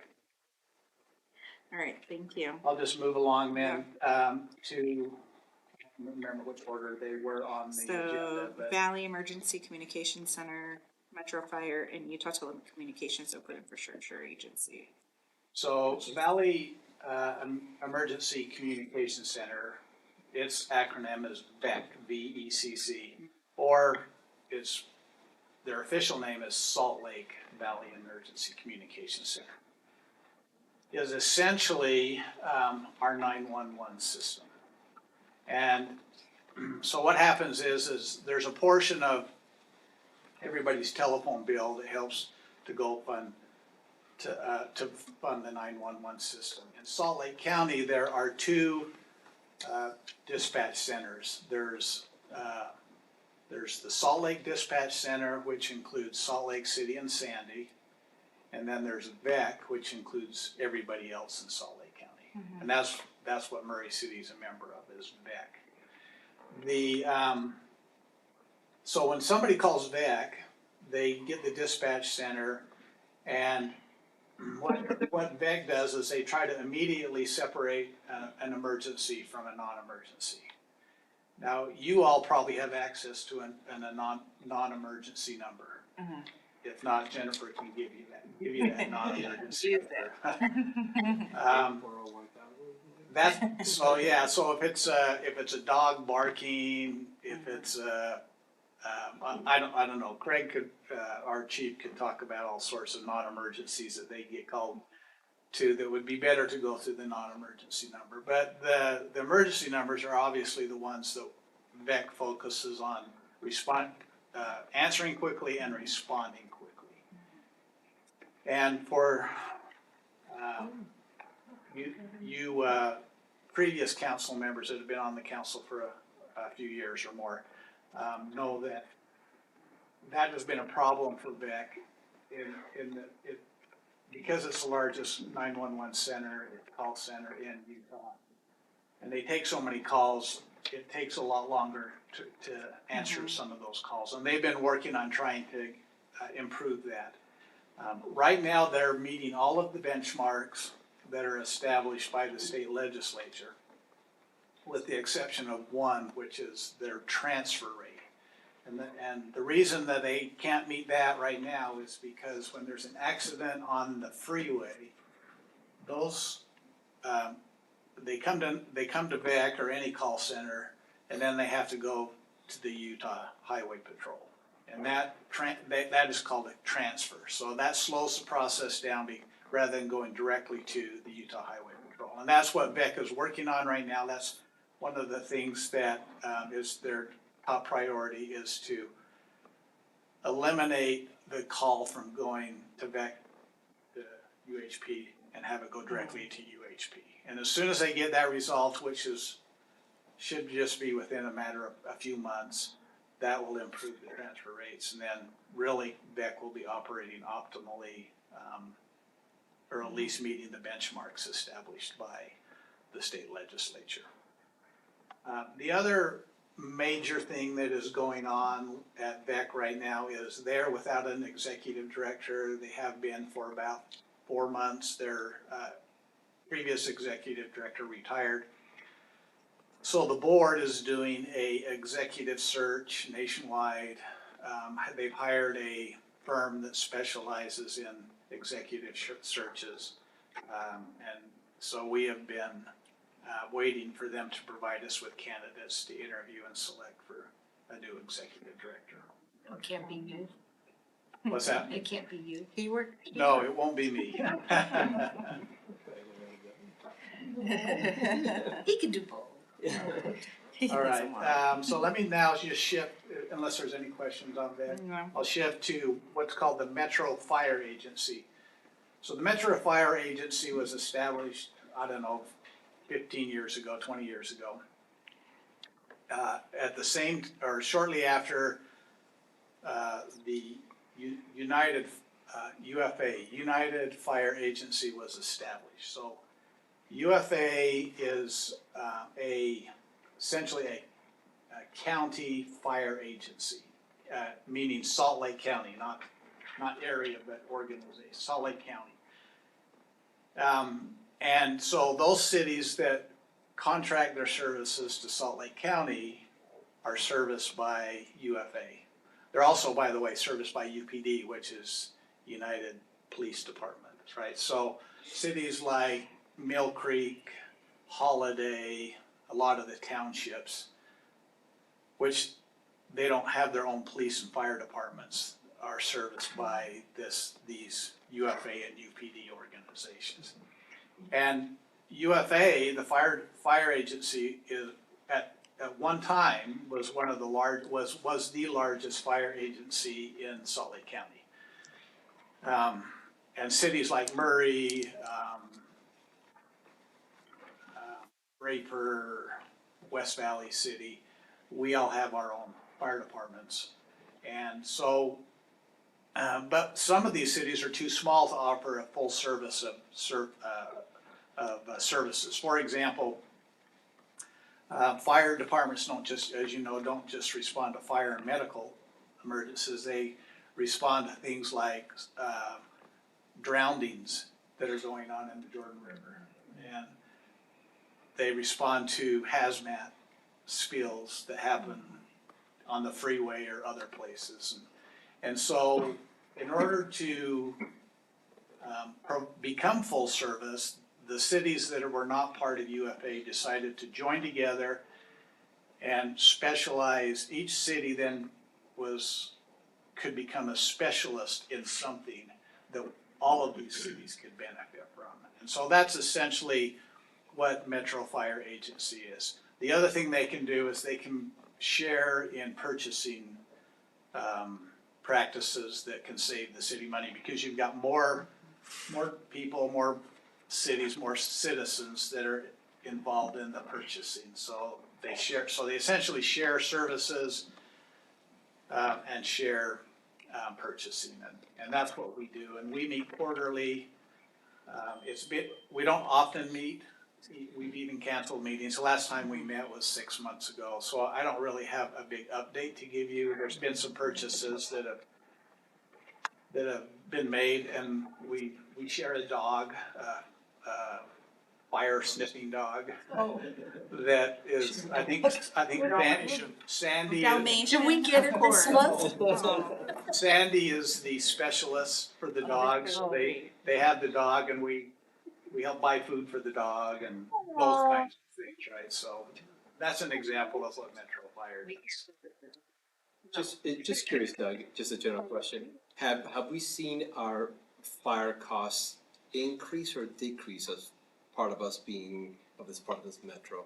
I think Joey's better at this, but Ballpark. Chief, I would say they've probably decreased because we are benefiting from a larger group. Yeah, that's what I would expect here. Yeah. That fair? Yeah, it would be tough because it's been around long enough. The overall cost, yes, has increased, but if you were to separate out and not be a part of Metro Fire, you would see an increase. So it has decreased our overall operations costs. Yeah, that's what I expect. Thank you. All right, and then, you want me to just keep going into COG the mayors? Yeah.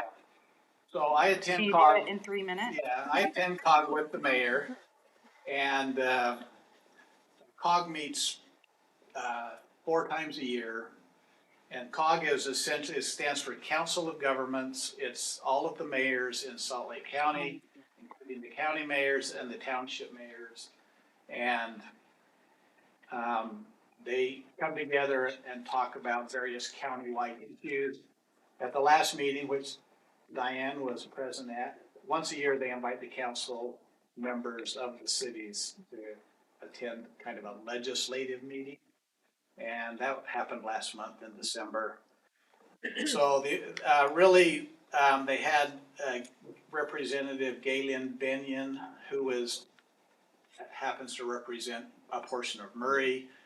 She talked about some of her interests on working on riparian corridors, specifically along the Jordan River, how she wants to get some funds to help cities improve those, as well as she wants to sponsor some legislation that deals with short-term rentals. And she's sounded like, to me, she was in favor of short-term To be honest rentals. with you, I wasn't 100% sure when she was through, but I think she's in favor. Yeah, I think she's No, in she favor of is. short-term rentals, and so She she's doesn't gonna know. introduce some legislation, I think, to, maybe even require cities to I have think to it's more of a allow them. requirement and setting some tiers of them. And she had some And pretty limit. tough, stringent, things that you had to follow through. Yeah, I think she wants to codify it, Yeah. you know, better than, Yeah. than what it is. which Right is now, open. every city does their own thing. Yeah. And Murray doesn't do short-term rentals. But they're there. We don't allow them, but we know they exist. And then Senator Fillmore talked about mostly housing and low-income housing issues. And I think you're gonna hear this. We have our legislative breakfast next week. I hope you all got your invitation, official invitation today, but we're gonna hear this a lot over the next 2 months, 3 months, and that is the state is gonna require cities, I believe, to have a policy and ordinance for first-time home buyers. That's the real focus this year, is gonna be, how can you as a city help people get into homes for the first time? And that's new, is that correct? That would be New, only I don't mean new new. purchase. I meant to say, New homes, yeah. new homes. I wish they were doing existing homes, but I hear there's some developers on it. Just a few. And then just to make you aware that Mayor Hells has consented to be in leadership for COGS. It'll come up for a vote I was, next week. what's the word? Railroaded? Railroaded. I- They came up to me and said, you're gonna be. Yeah. This, could it also be used for people buying older homes? It Just has to first be a time. brand new. See what the legislation comes out, but right now, the Governor COG, Because I got a letter from him and it stated some things, yeah, highlighted what he would like. And Yeah, one but of it them depends. is older and going in and refurbishing it, new heating, electricity, whatever. They wanna do windows, roofing. we'll see, but what we've heard at all of our meetings so far is no, it's only for new homes. I think the bill itself is for new homes, but They're That trying, doesn't what they're mean they trying to can't do have is they're their- trying to increase the housing supply. Not, that's, the big problem is, you know, there's what, 15,000, they're short 15,000 homes or residential homes. And what they're trying to do is increase the supply. But we'll see how that legislation works. And you'll be the first to keep know. talking it, 'cause you'll be Go. up there. Well, I don't know that. Or no, you know. All right, any other questions? No, Thanks, Doug. thank you. Thank you, Doug. Yeah, we are adjourned. Wait, Wolford, I'm sorry, Mayor. come on, what's it stand for? Wolford. Garbage. Garbage.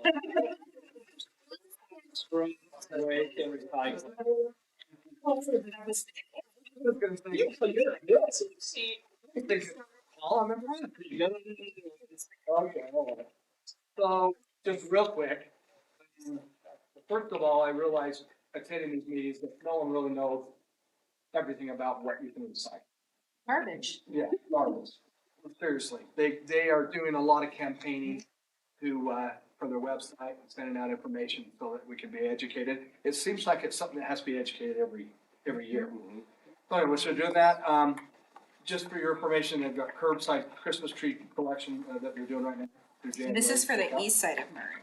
Well, yeah. Everybody of the. Well, so everyone buys those. So Diane gets to put her Christmas tree out. I know she took it down the next day after, so anyway. I know, yeah. And then, there was one more thing I didn't think about. Oh, and we had a budget opening. Really, honestly, this is just stuff, just to let you know. And we had to have a meeting right before Christmas, 2 days before. Are you gonna be the leader of that board too?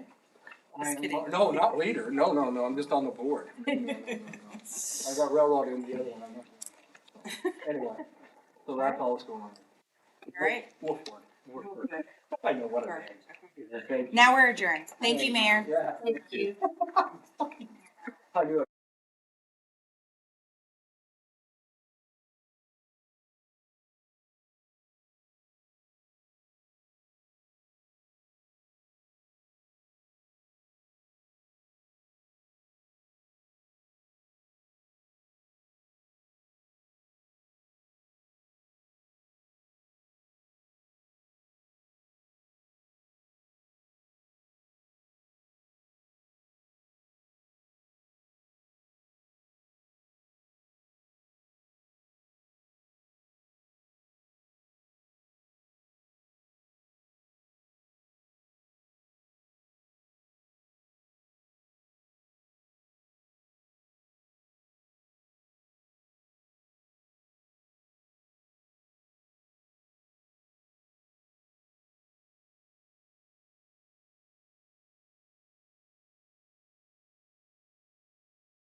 Hey, welcome. It's 6:30 and time for the Board of Directors for the Redevelopment Agency of Murray, Utah. It is January 2nd, 6:30. We're going to have a very short meeting. Welcome those who came to join us. And we're going to have a short meeting this time. Bill, do you want to come up? The only thing we're going to be doing is the election of the chair and vice chair for 2024. That is correct. There are no other items on the agenda. I do not have any additional updates for you on ongoing projects at this time. All right, so we will just do the election. All right, thank you. I will open nominations for the election of chair for the RDA for 2024. I would like to nominate Councilwoman Rosalba Dominguez for chair for 2024. Okay, very good. Thank you. I accept that nomination. Great. Are there any other nominations? Yes, I would like to nominate Pam Cotter for vice chair for the RDA. We do the first one, We'll do the first one, then the second. then we'll do vice chair. We're on the You're chair ahead, yeah. first, and then that's okay, you're new, but We'll get the hang of it. yes. Okay, so we have a nomination of Rosalba Dominguez for chair for RDA for 2024. Brooke, would you call the roll? Oh, yes. Do we need a second? Okay. Do we have a second? I will second that. Very good. All right, now, Brooke, would you call the roll? Yes, Mr. Hawk, Aye. Mr. Pritchett, right? Pickett. Pickett, oh my gosh, I'm so sorry. I second guessed myself as soon as I saw it. Aye. Ms. Cotter, Aye. Ms. Dominguez, Aye. Ms. Turner. Aye. All right, we are now at nominations for the vice chair for the 2024 RDA. And so, do we have any nominations? Why, yes. I'd like to nominate Councilwoman Pam Cotter for vice chair for the RDA. Thank you. I will second that. Okay. Councilmember Cotter, do you accept that I nomination? accept it wholeheartedly, yes. All right, sounds good. Would you call the roll, Brooke? Yes, Mr. Hawk, Aye. Mr. Pickett. Ms. Cotter, Aye. Ms. Dominguez, Aye. Ms. Turner. Aye. All right, this concludes the.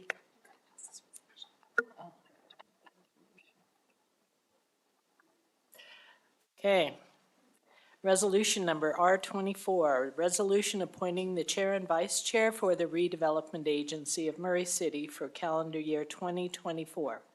Whereas pursuant to section 3.2 of the bylaws of the Redevelopment Agency of Murray City, the RDA board must elect a chair and vice chair for each calendar year by majority vote of the board in the first regular board meeting in January. And whereas a vote was taken January 2nd, electing Rosalba Dominguez as chair and Pam Cotter as vice chair.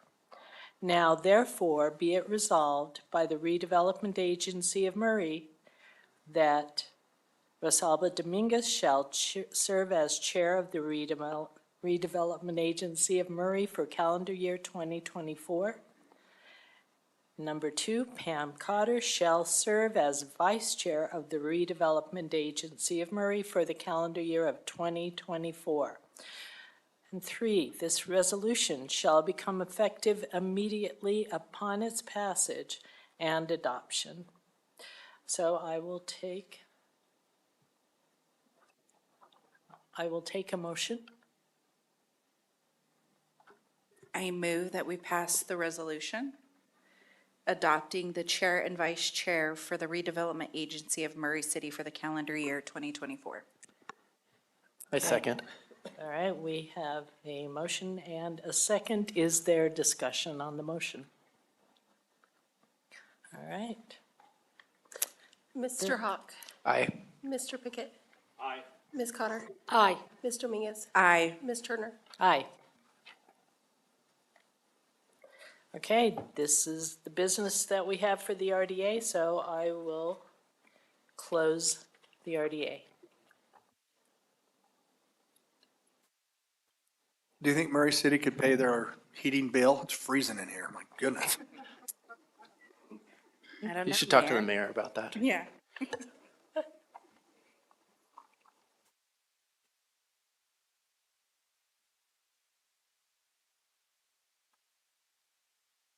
Okay, so now we will go to the Municipal Building Authority. Pam Cotter is the chair.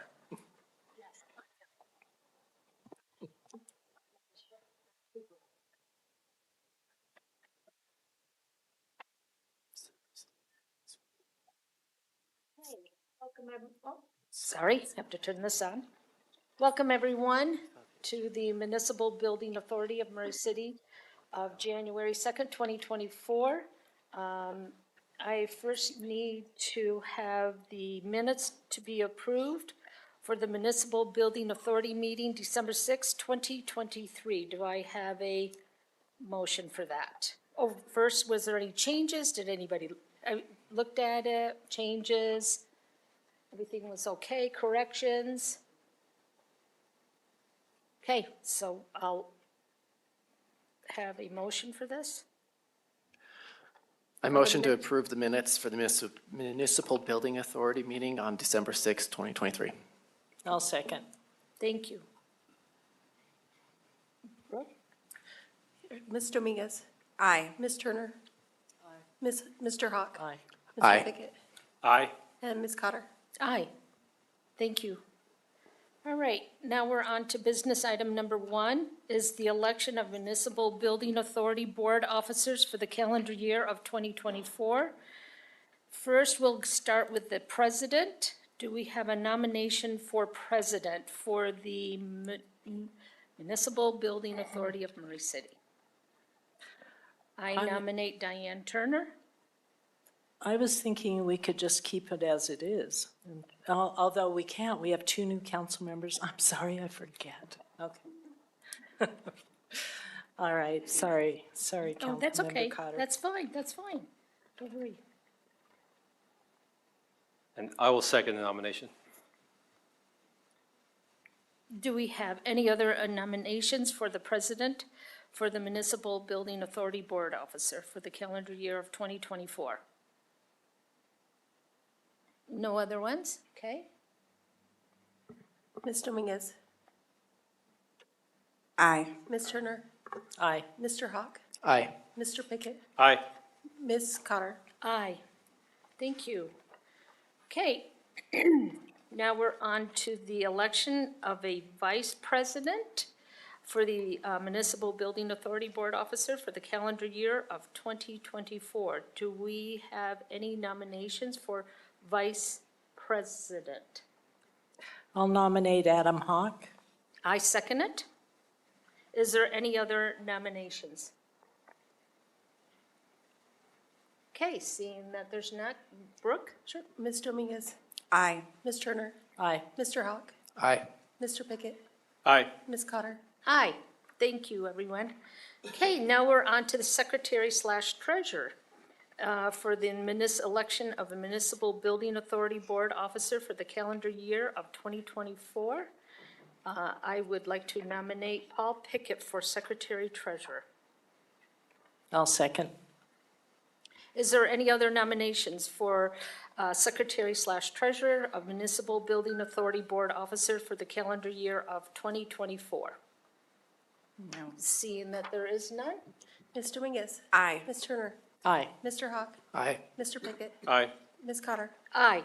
Okay, seeing that is done, thank you. We'll go on to business item number 2, consider a resolution of the Municipal Building Authority of Murray City acknowledging trustees electing officers for the calendar year 2024. Seeing this is my first time doing this, I'm probably going to have some help on this. So, I will read the resolution, correct? Yeah. Okay. So the resolution of the Municipal Building Authority of Murray City acknowledges the trustees and electing officers for the calendar year 2024. Be it resolved by the Municipal Building Authority of Murray City as follows. The trustees and officers of the Municipal Building Authority for calendar year 2024 are specified in the attached list. It's the members of the city council. Yeah, yes, it's what you see up here. Officer President will be Councilwoman Diane Turner. Vice President would be Councilman Adam Hawk. Secretary/Treasurer will be Councilman Paul Pickett. And you just need a motion and a second. And I need a motion for that. I move that we accept a resolution of the Municipal Building Authority of Murray City acknowledging the trustees and electing officers for the calendar year 2024. I second that. Mr. Dominguez, Aye. Ms. Turner, Aye. Mr. Hawk, Aye. Mr. Pickett, Aye. Ms. Cotter. Aye. Thank you. So I think I'm looking over to Jennifer. We are now going to adjourn and we'll probably be going into our next meeting. Thank you.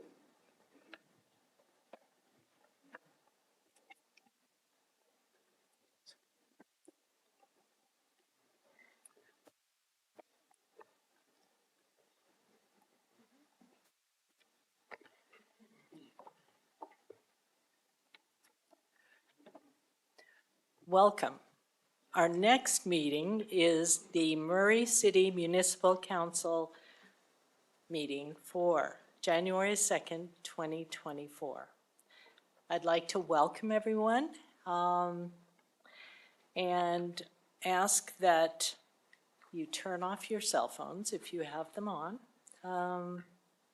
I'd also like to welcome the new council members, and that's Councilmember Pickett and Councilmember Hawk. Thank you. So anyway, we'll continue on. Also, I would like to welcome those up here, the mayor, Brooke, GL, Jennifer. So anyway, now we will continue with the Pledge of Allegiance, and I've asked Jennifer Kennedy, our council director, to do that, and she said she would, so.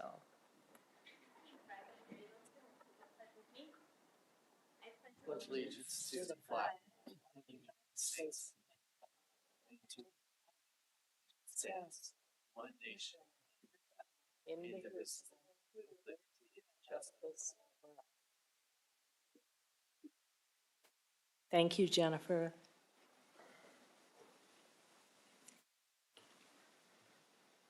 Okay, now we usually have special recognition. There is none scheduled. So we will go to citizen comments. Oh, the minutes. Oh, my goodness. Oh, thank you. He's the new one, and he's telling me what to do. Good choice. All right. Let's see. The approval of the minutes for the council meeting for December 6th, 2023. Are there any changes? I didn't see any. Okay. I see no changes. All right. I would request a motion.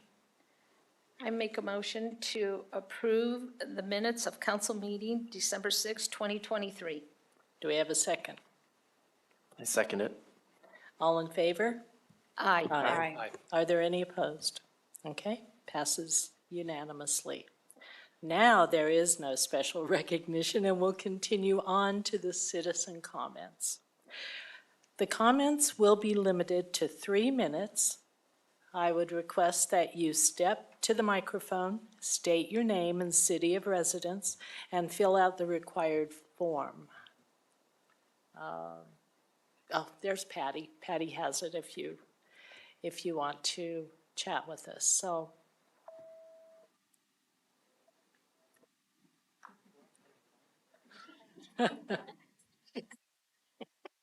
It looks like we have a comment. I just wanted to say that the ceremony, I'm Clark Bullen, District 3. The ceremony earlier today was wonderful, and just congratulate all of the new council members, elected and re-elected. When I was listening to the committee of the whole meeting earlier today, the sound is not the best always. Sometimes it's, people with a lower voice, it's harder for the microphone to pick up, or if multiple people are talking at the same time. I'm not sure what the solution is there. I thought if everyone had a microphone like they do here, it would solve it, but it would take away from the informality of the committee of the whole meeting. But if there was a way to solve it for those who are listening and pretending to work at their day jobs, that would be great if there's a way to solve that in case there's information that is shared with the public on social media or by whatever means. And that's all, just a thought, a suggestion. Thank you. Thank you. We'll get IT to work on that.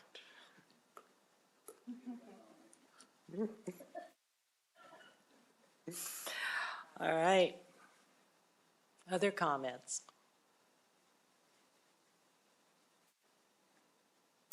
Okay, seeing none, we will go on to the consent agenda. Mayor Hales will be presenting.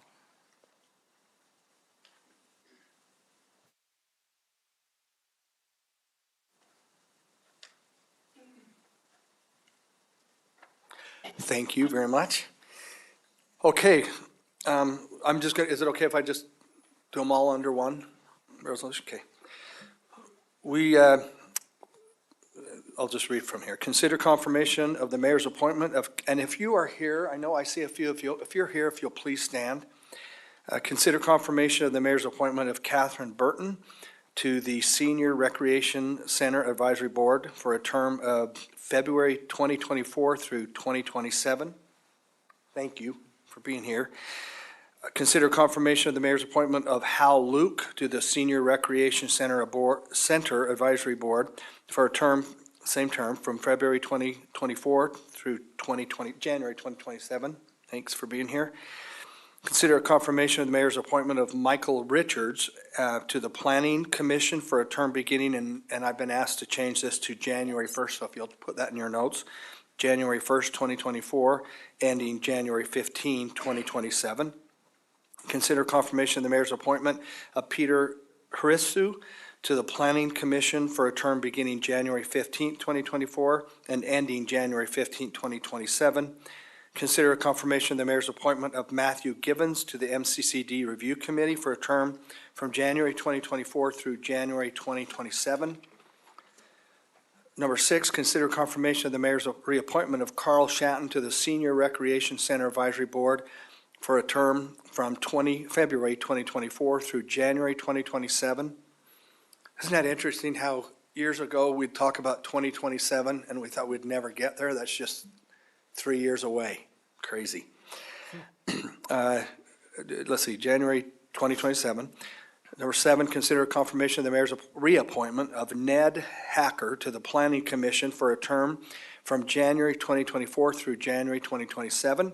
Number 8, consider confirmation of the mayor's reappointment of Kim Martinez to the Arts Advisory Board for a term beginning January 15, 2024 and ending January 15, 2027. And then final, number 9, consider confirmation of the mayor's reappointment of Laurie Densley to the History Advisory Board for a term beginning August 1st, 2023 and ending August 1st, 2026. And let me just clarify on the Michael Richards appointment. The reason why that has been changed to January 1st is we had Jeremy Lowry, who resigned from the board, and so he is resigning, so we need to have Michael on immediately, so that's it. Questions for those appointments? Are there any questions for the mayor? No. Okay, I would appreciate a motion. Can And we- we can take them together. Okay, Thank you. so I entertain a motion to approve the consent agenda as it's written Aye. with The change. and the changes. January 1st of Michael Richards, correct? That's Yep. correct. And that was the only change? That's the only, That was- yeah. Yep, Thank you. January 1st and ending January 15th, 2027.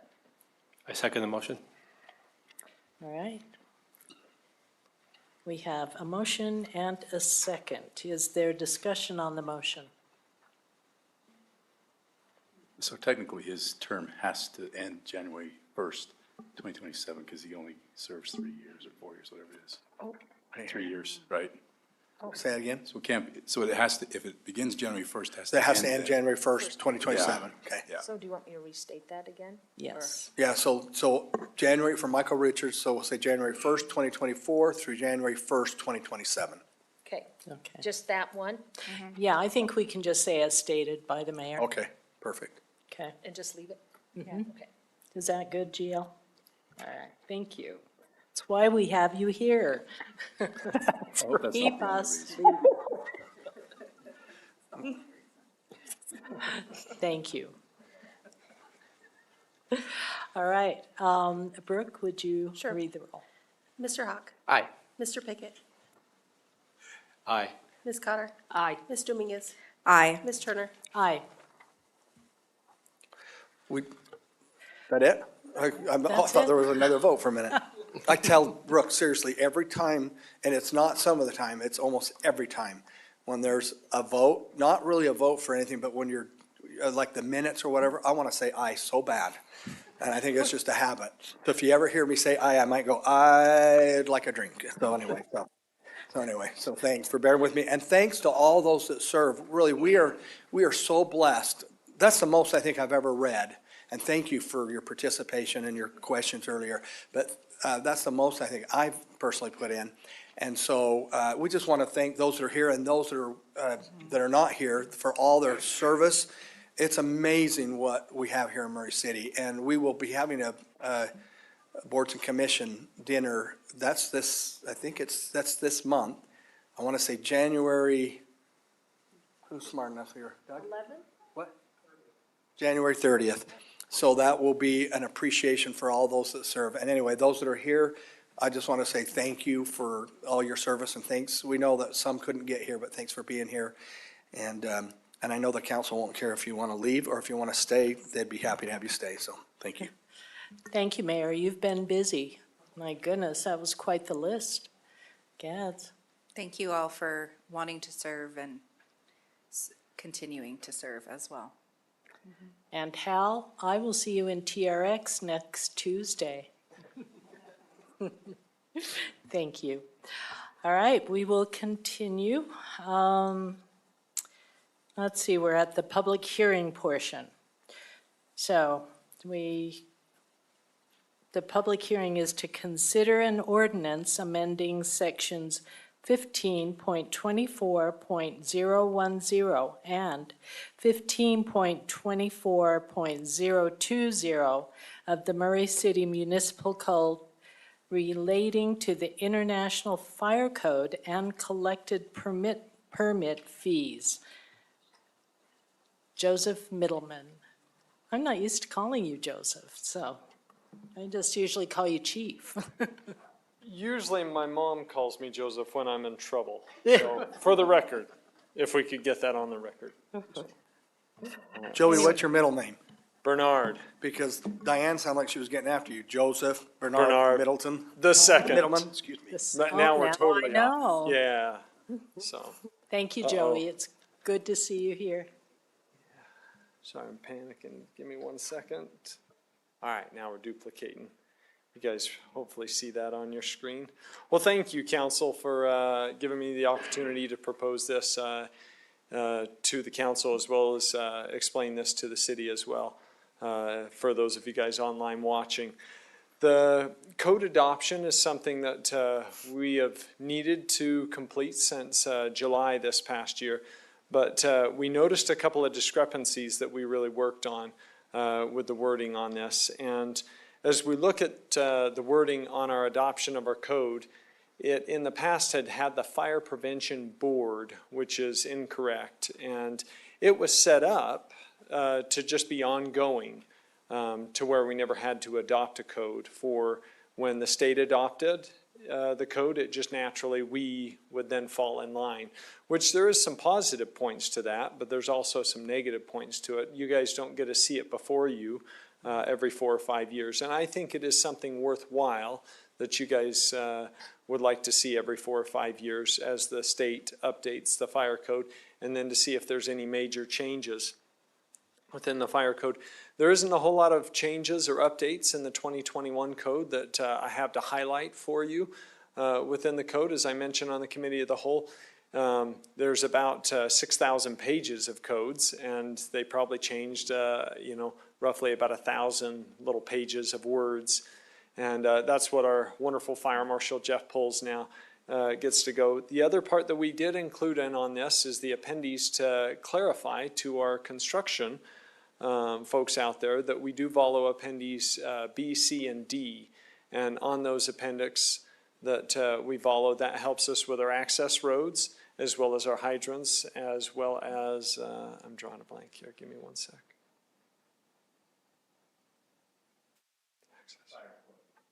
What did you say? Oh, fire flow requirements. See, I knew he'd come through for me. So, and I left my papers actually in the back with the code. And so, do you guys have any questions before I go on from the code? Because the ordinance that we have, you noticed, has 2. Thank you, Paul. You can stay up here if you want to. He's much better looking than I am. So, do you guys have any questions on the first part of that ordinance for the International Fire Code adoption?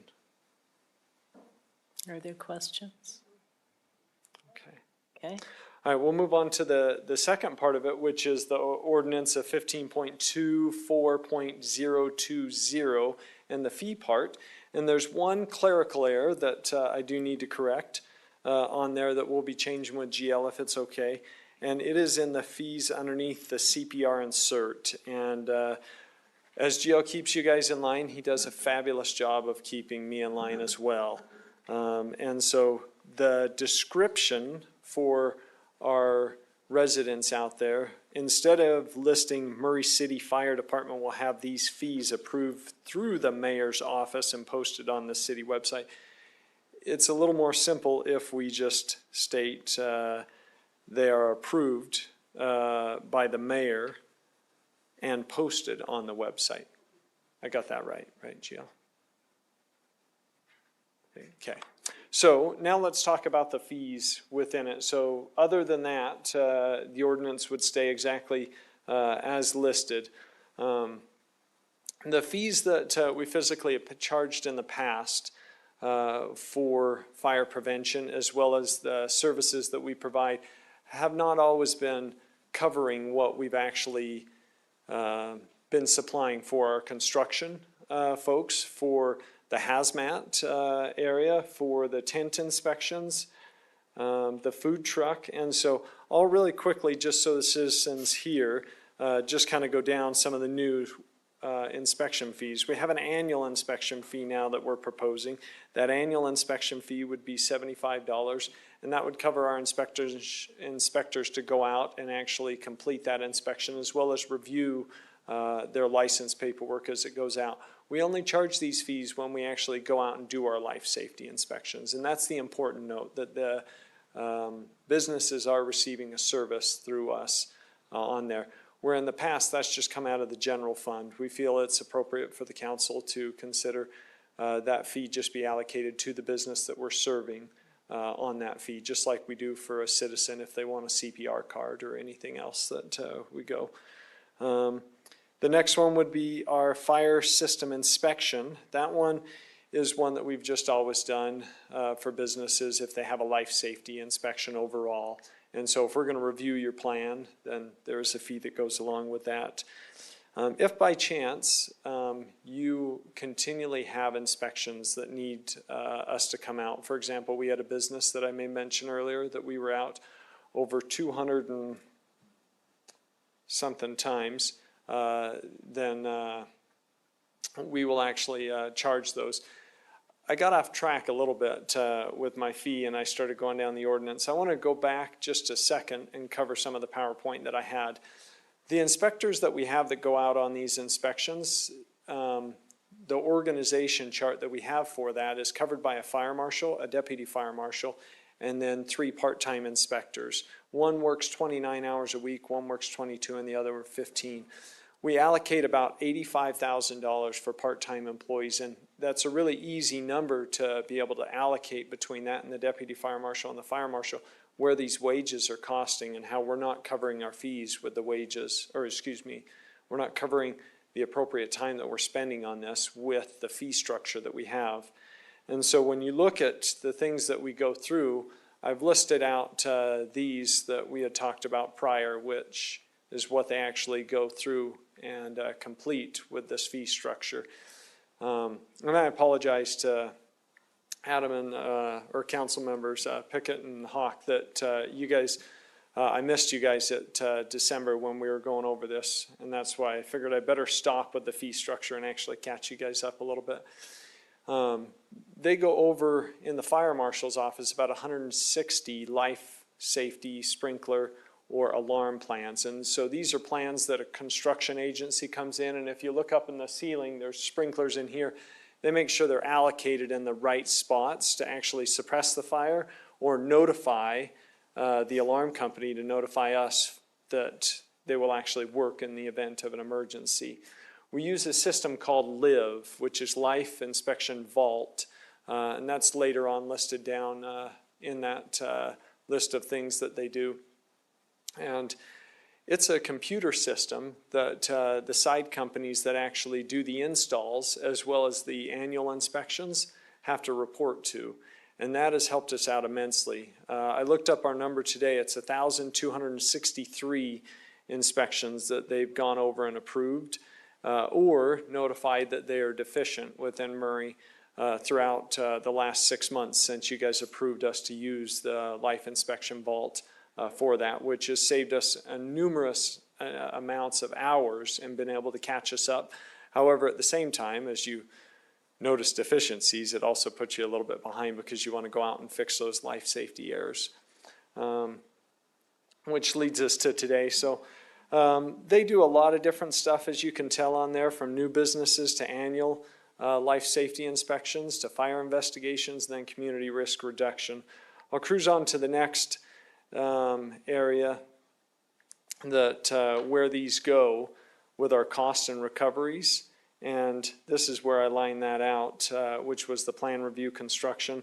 We talked about the LIV inspections, and then what I want to get back to is the fee structure that we have here.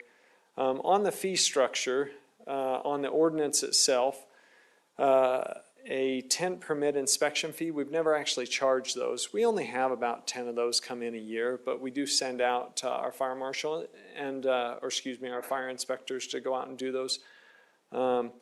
The tent inspection fee is not for like a 10 by 10 tent that you just go get at Big 5.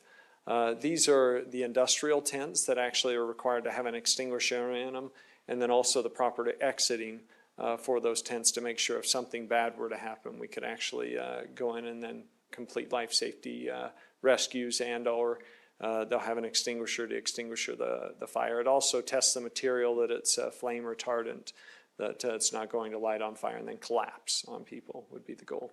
So moving down kind of your guys' ordinance list, the BDA, that's a bidirectional amplifier on the fee instruction. Those are the items that we're placing in buildings such as this building here in City Hall, that we have dead spots with our radios, and it's because of the walls with the way the energy efficiency is built. It causes us to go into buildings and we no longer can operate within that building due to the radios just going dead or they beep at us, but you can't get out. And so some buildings such as the hospital, the Murray High School have BDAs. So we try and keep those up to date on there, and that's what that fee structure would be for as well. We don't, let's see, cruising down a few more, false alarms. We talked about this in the committee of the whole. The false alarms, to give you an idea, we go to places sometimes 40 or 50 times a year to a fire alarm at, I'll just say a business that the fire marshal's office is working with. However, we're not getting a whole lot of compliance with that, and we don't have any sort of a fee structure that can really say, you know what, we're happy to come out. We're your neighborhood-friendly fire department for the first 4 times, but on the 5th time, it's probably going to come, actually, excuse me, I should say it right. The first 3 times, but on the 4th time, we're going to consider putting a fee onto it because that's making us less available, as well as our call volumes going up. And so we feel that's appropriate. Our ordinance that we set up here for you, today, or before you today, is set up, since that one's a hot topic, I'll go over it a little bit more in depth for our citizens or any businesses that are listening. It's set up within 4 alarms on 60 days. And so the majority of cities go over a 12-month period. And you could say, well, Joey, you're being more stringent over 60 days. It's actually, if you think about it, it's reverse. If it was over 12 months, there would be many businesses that I would feel like, hey, we need to charge that. No, we're only trying to identify the ones that are consistently not fixing, such as if you need to change out a head or update your panel, which is expensive for a business, and we feel for those. However, it's still not appropriate for our fire agency, or excuse me, our fire units to be responding out because it continues to malfunction and it's 20 years old. They need to update that material. So that is the last one that I had on the comparison that was a new fee. Do you guys have any questions? And I apologize, I was a little bit all over the place there at the first. I didn't stick with my PowerPoint. So. Are there any questions? No. Okay. Let's continue on with the public hearing and see if there are any comments from the public.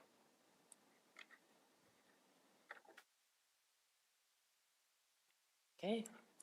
Seeing none, we will close the public hearing and send it to the council. And I just want to make sure that our new council members, Pickett and Hawk, are comfortable with the topic. And, you know, since you weren't there, well, I think actually you both were there, but are you comfortable with the vote? Thank you. I appreciate the consideration. I'm very comfortable with the vote. Thank you. Brooke, would you? Do we have to make a nomination? Oh, I need a motion. A motion. I got ahead of myself. Nominate to motion. Thank you. I motion that we consider an ordinance amending sections 15.24.010 and 15.24.020 of the Murray City Municipal Code relating to the International Fire Code and collected permits. I second it. Okay, we have a motion and a second. Is there further discussion? No, I just want to add, I'm happy you guys are taking this direction. I think probably for you all, it's been a long time coming, and it's always a good thing to update systems that are faulty to not create bigger hazards. So thank you so much for your guys' hard work. Brooke, would you call the roll? Mr. Hawk? Aye. Mr. Pickett? Aye. Ms. Cotter? Aye. Ms. Dominguez? Aye. Ms. Turner? Aye. Thank you, Brooke. All right. Joey, I think you're up again. We are at the business items portion of our meeting. And the first one is to consider a resolution approving an updated multi-jurisdictional automatic aid, mutual aid, fire, training, emergency medical, and other services agreement.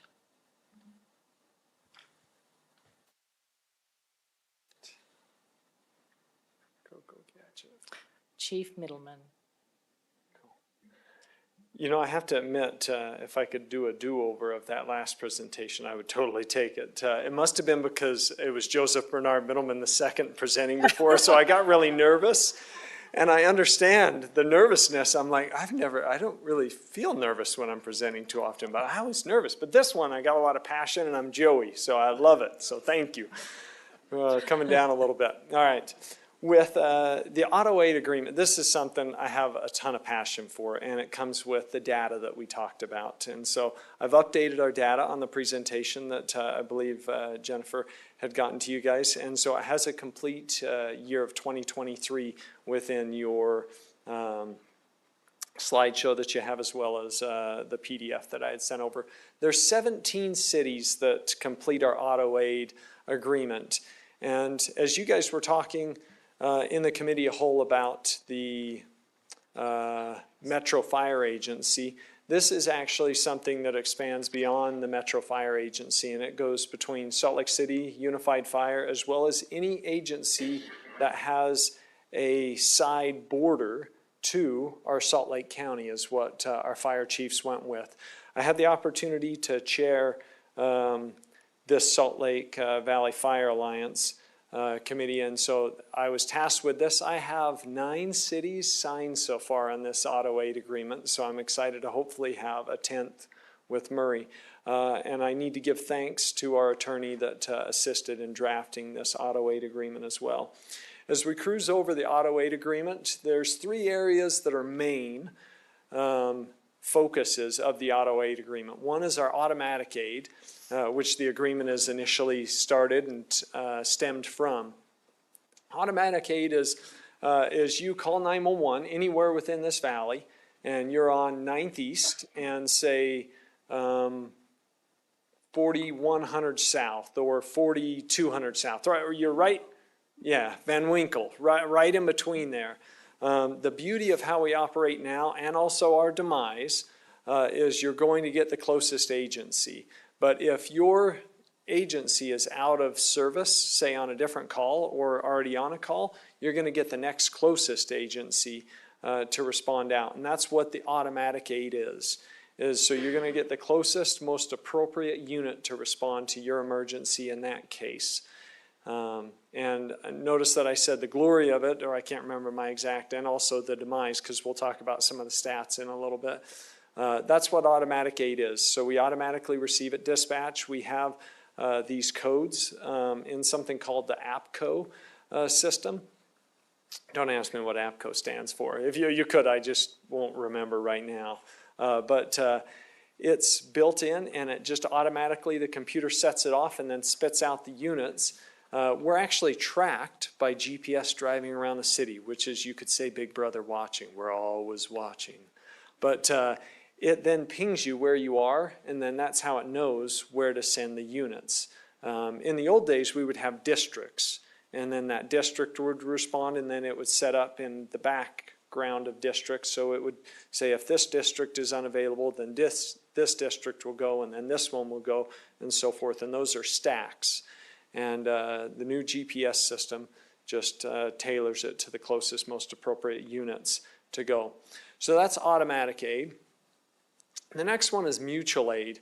Mutual aid is something that a scene commander requests.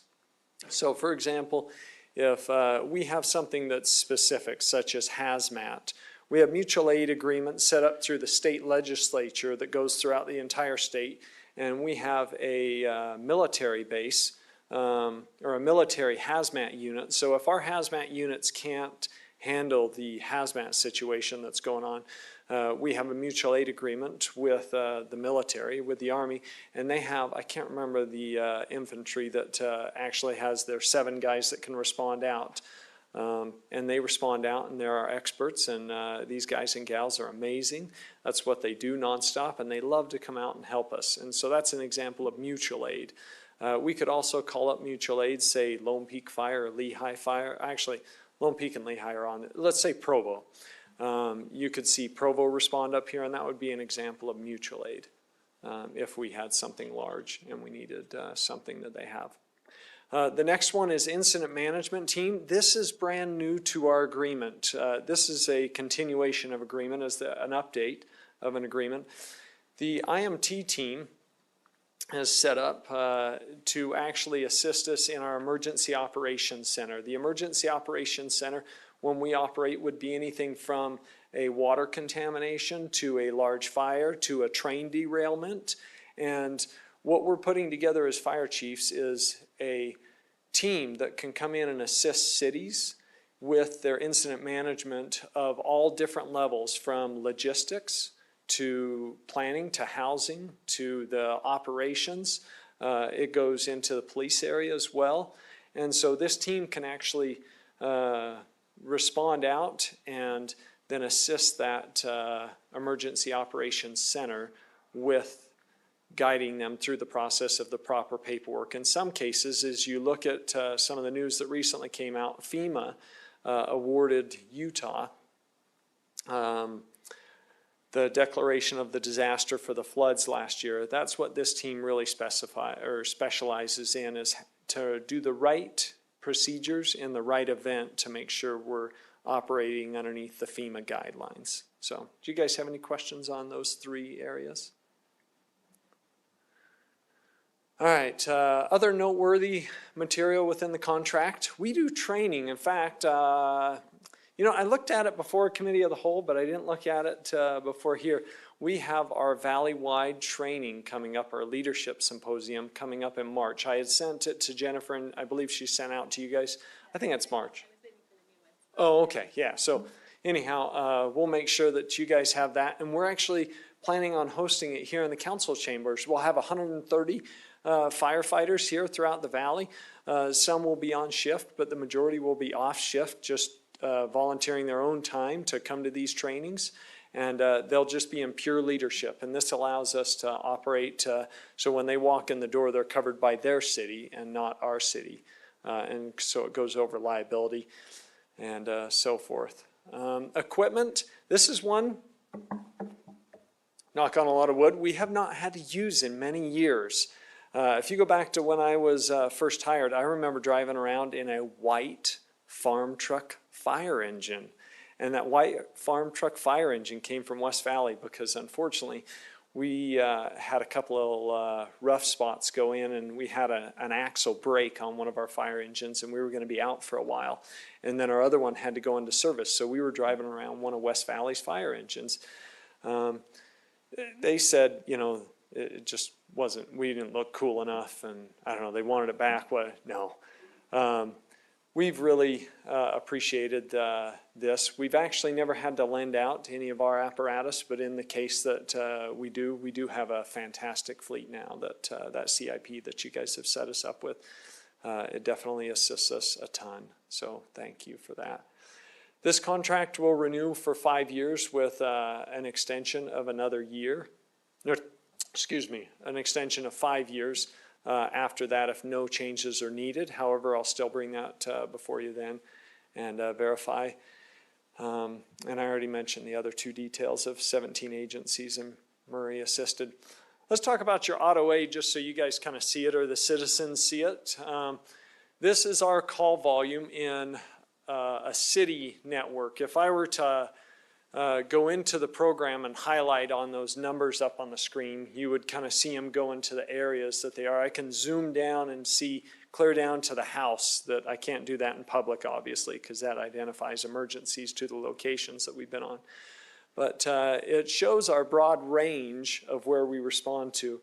Here's another cool map, and that's a heat map where we cover for our calls.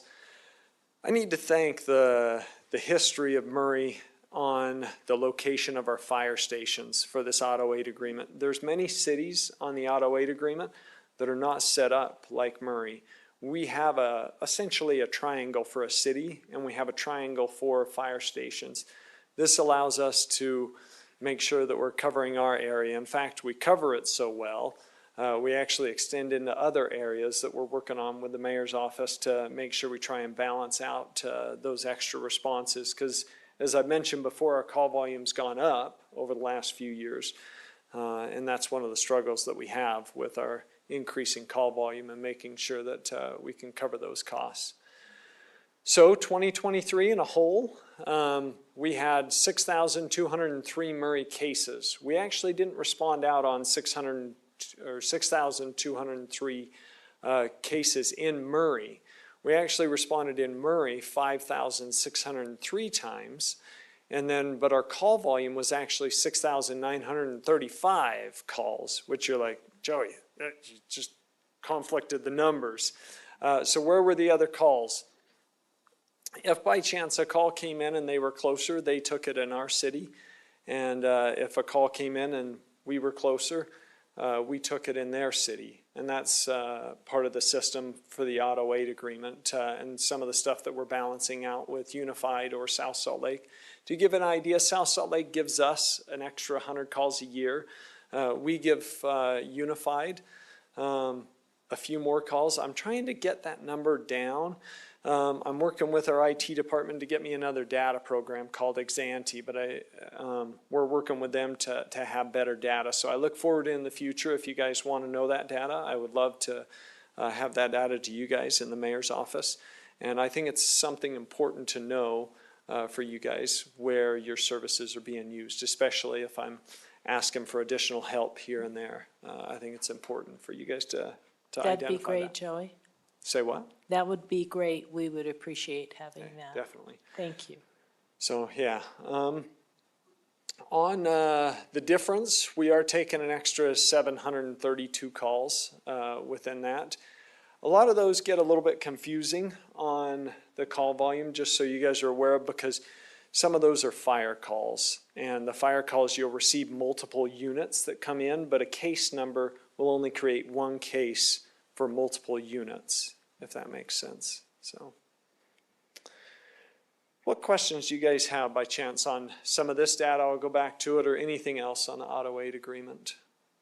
I have oh, sorry. Ladies first. Okay, thanks. I said I have a question. Why would we use our resources to cover other cities? I've heard it a lot. I mean, Yeah. what's the benefits, or what are some of the disadvantages of that? So one of the benefits that we've tried as fire chiefs to come together and kind of cut out that border, that line, is when you have your family sitting on the border of Murray and they have a cardiac arrest, I always want our units responding in the deep part of my heart. But on the outskirt, I say, you know what, if we can get a agency there, even though they don't drive as fast of a fire truck because there's a red and they're really slow, but if they had yellow, they'd be a lot faster. So long as we get those firefighters doing CPR, every minute that goes by increases your chance by 10% to have a survivability rate. And so that's what we're really after. Strokes are even bigger than that. Our average scene time on a stroke, we shoot for less than 4 to 5 minutes of being on scene. That's pick up, load up, and go. And so if we have that delay, some of these calls are huge for a time savings, because you're what we call kind of a door to balloon time at the hospital. We want to get them the best time that they can physically get to get under 90 minutes to get that balloon inside, increasing that flow back to the brain or back to the heart or whatever it may be. For a fire, to give you an idea on the fire side where we do these automatic aids, it's every minute a fire typically will double in size. And so it does get a little muddy or messy on this, and that's where I really rely upon our mayor's office to, when I see discrepancies, that we work with them, and then we'll be able to work with the other cities and the surrounding fire chiefs. So I meet with Chief Burchett, which is our largest border, which is the Unified Fire Chief, every 6 months. And this is one of the things that I brought up with them is we need to try and balance out our numbers, because I know our call volume's increasing. We're up over 1,000 calls over the last few years, and it's crazy how call volumes are increasing. And I know we're building up, and we don't really grow out in Murray, but we are going up, and that's part of the calls.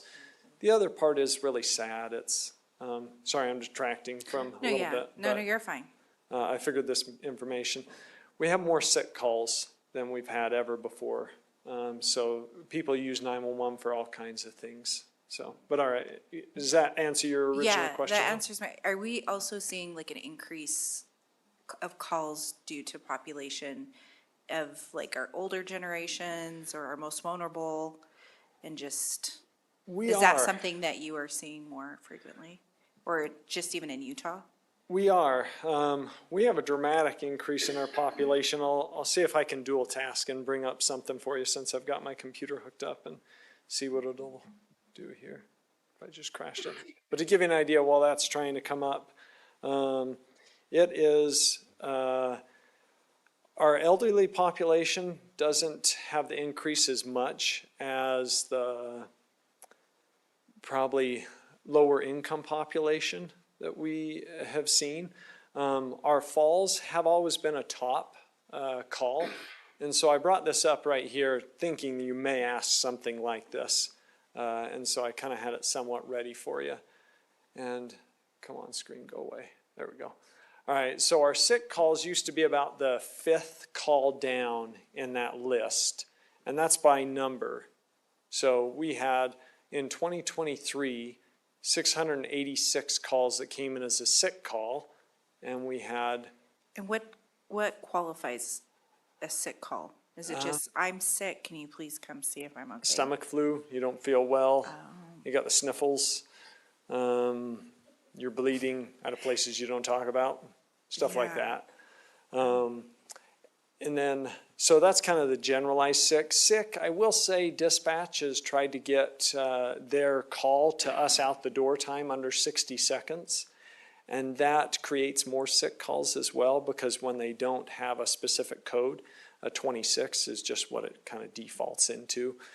We were defaulting it to an unknown, but they kind of threw out that sick to give us a little bit more direction for our fire crews. Because our fire crews, I give them the lenience. If you'll notice the fire engine may be driving around without their lights on, it's because they don't drive lights and siren to all calls. Murray is 12.4 square miles. So when the captain receives dispatch details, he identifies, should I be driving lights and siren to this call, or is this one between the location and where it's at? I'm going to go just 1040, which is no lights, no siren. And police do the same thing. As if they get a call that's something minor, then they don't always turn on their lights. And you want us to do that, otherwise we will disrupt traffic so much. And so anyhow, that kind of helps us out. Back on your question, in the past, this auto accident used to be our #1 call and falls, and look where it went. And then this false alarm call right here was also, a little bit more of the higher up, and this includes fire and EMS. And so we've reduced our false alarm calls thanks to Fire Marshal Pulls back there, and then trying to mitigate a lot of these false alarms over the last few years. But we're always working on trying to reach out to the public, and community health is big in the fire service, even though it's weird that community health is, but it's a big part of us. Yeah, I didn't realize that until we talked about it more, even in my tenure, just what you guys do outside of fires. Yeah, our goal is not to have more calls every single year. I've mentioned this to a couple of you guys out there, and I love, since the public is, if they're listening to this as well, is our critical calls have stayed just pretty steady type thing. Our non-critical calls have actually gone up. And so our goal is to be able to, 911 is a great system that we have, and it provides great care. However, a lot of these calls, we hope that we can educate and redirect to the appropriate, such as a, personal health care physician that could handle this rather than the ER, because our ERs are overwhelmed as well.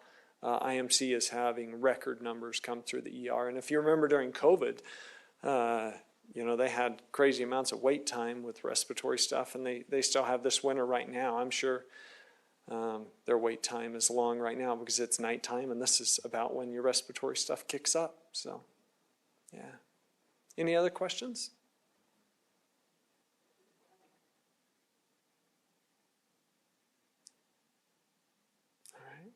Well, thank you guys for the opportunity to present that, and I look forward to any other questions that you guys have with data. I'll be reporting to you guys on our department in February, and so feel free to ask me any more then.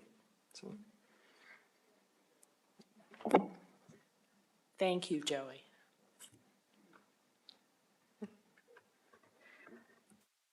All right, so is there any further discussion, or if not, I would like a motion. I would like to make a motion of the resolution approving an updated multi-jurisdictional automatic aid, mutual aid, fire training, emergency medical, and other services agreements. Do we have a second? I will second that. Okay, we have a motion and a second. Is there discussion? Okay. Brooke, would you call the roll? Yeah, Mr. Hawk, excuse me, Mr. Hawk. Aye. Mr. Pickett. Aye. Ms. Cotter. Aye. Ms. Dominguez. Aye. Ms. Turner. Aye. Okay. Now we are at number 2, which is consider a resolution approving the mayor's appointment of representatives to boards and interlocal entities and to a community development corporation. Mayor Hales. Thank you again for allowing me to come up and do this. So you want me to read the resolution part also? Yes, that'd be great. Whereas the mayor needs to make appointments to the governing boards of Utah Associated Municipal Power System, UAMPS, Central Valley Water, Reclamation Facility, Salt Lake Valley Emergency Communication Center, VEC, Transjordan Cities, Utah Telecommunication Open Infrastructure Agency, Utopia, Utah Infrastructure Agency, UIA, Wasatch Front Waste and Recycling District, Wilford, Intermountain Power Agency, Intermountain Power Project, Metro Fire Agency, Jordan River Commission, collectively interlocal entities, and to NeighborWorks Salt Lake. And whereas the mayor has made appointments to the government, sounds so weird to me saying that, governing boards of the interlocal entities and to the Community Development Corporation. And whereas the mayor wants approval for the, by the Murray City Municipal Council of these appointments, now therefore be it resolved by the Murray City Municipal Council that it hereby possibly approves the following appointments. Number 1, Greg Ballon as the city's representative to the Utah Associated Municipal Power Systems, UAMPS, board with Matt Youngs as the alternate representative. Number 2, Brett Hales as the city's representative to Central Valley Water Reclamation Facility Board with Ben Ford as the alternate representative. Number 3, Doug Hill as the city's representative to the Salt Lake Valley Emergency Communication Center, VAC, board with Craig Burnett as the alternate representative. Number 4, Lynn Potter as the city's representative to the Transjordan Cities board with Russ Kakala as the alternate representative. Number 5, Doug Hill as the city's representative to the Utah Telecommunication Open Infrastructure Agency, Utopia, board with Brenda Moore as the alternate representative. Number 6, Brenda Moore as the city's representative to the Utah Infrastructure Agency, UIA, board with Doug Hill as the alternate representative. Brett Hales as the city's representative to the Wasatch Front Waste and Recycling District Board. Number 8, Greg Ballon as the city's representative to the Intermountain Power Agency Board with Matt Youngs as the alternate representative. Number 9, Greg Ballon as the city's representative to the Intermountain Power Project Purchaser Representative with Matt Youngs as the alternate representative. Number 10, Doug Hill as the city's representative to the Metro Fire Agency Board. 11, Mayor Brett Hales as the city's representative to the Jordan River Commission with Kim Sorensen as the alternate representative. Number 12, Elvon Farrell as the city's representative to NeighborWorks Salt Lake Board. And these appointments, if approved, will take effect immediately on this second day of January 2024. My goodness. Good job, Mayor. What I do. Okay. Are there questions of the mayor? Is there anything you'd like to say, council? All right, if not, I would appreciate a motion. I move that we approve the resolution approving the mayor's appointments of representatives to boards and local entities and to a community development corporation. Do we have a second? I will second that. All right, we have a motion and a second. Is there further discussion or any discussion? No? Okay. Brooke? Mr. Hawk? Aye. Mr. Pickett? Aye. Ms. Cotter? Aye. Ms. Dominguez? Aye. Ms. Turner? Aye. Thank you, and thank the council for that, and also thank our employees for all their Yes. service. They're amazing. If I can't get to something, the alternative will get there for us, or vice versa, and it's just, it's awesome. Our employees never complain in front of me, so thank you. Thank you, Mayor. Okay, now we're at number 3, and that is election of the city council chair and vice chair, and consider a resolution appointing the chair and vice chair for the Murray City Municipal Council for calendar year 2024. I guess I am presenting, so let's open nominations for first city council chair. Are there nominations? Yes, I would like to nominate Pam Cotter, for city council chair. Thank you. I'll second that. Are there further nominations? Okay. Mr. Hawk? I'm sorry, Brooke, would you? Mr. Hawk? Aye. Mr. Pickett? Aye. Ms. Cotter? Aye. Ms. Dominguez? Aye. Ms. Turner? Aye. Okay, now, for vice chair, nominations are open for vice chair for the Murray City Municipal Council for the calendar year of 2024. I nominate Rosalba Dominguez, Councilwoman. Okay, Rosalba, you accept that nomination? I do. Okay. Are there any other nominations? Yes, I'd like to nominate Adam Hawk as council vice chair. Adam? I accept. You accept that? Okay. So we have 2 nominees for the vice chair. And so Brooke, when you take the roll, each council member will state their preference. Excuse me? Do I Oh, need we a need a second second. Oh, for my both of those word. nominations? I swear. I will second for both nominations. Okay. All And right, now we'll go now to the vote. Brooke. Yes, Mr. Hawk? Myself, Hawk. For which one? For vice For chair. vice You chair. were voting for vice chair and you were saying a name.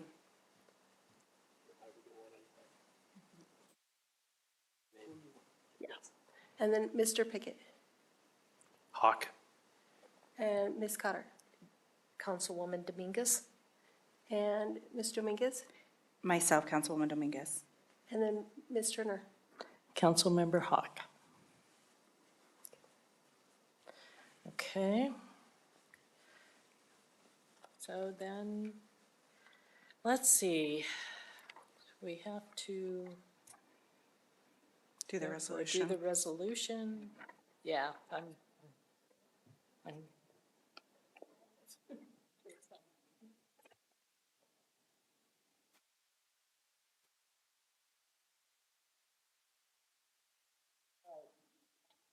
So we now have a resolution number R24-0, and the resolution is appointing the chair and vice chair for the Murray City Municipal Council for calendar year 2024.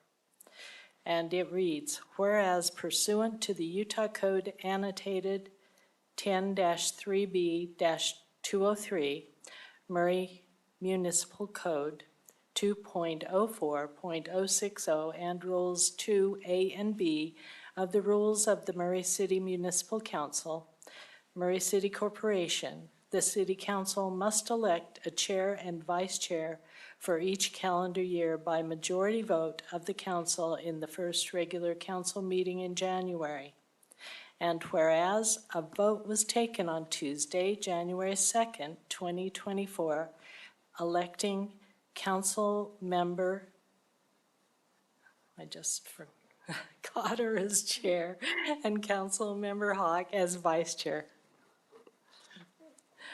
Now, therefore, be it resolved by the Murray City Municipal Council that Council Member Cotter shall serve as chair of the Murray City Municipal Council for calendar year 2024.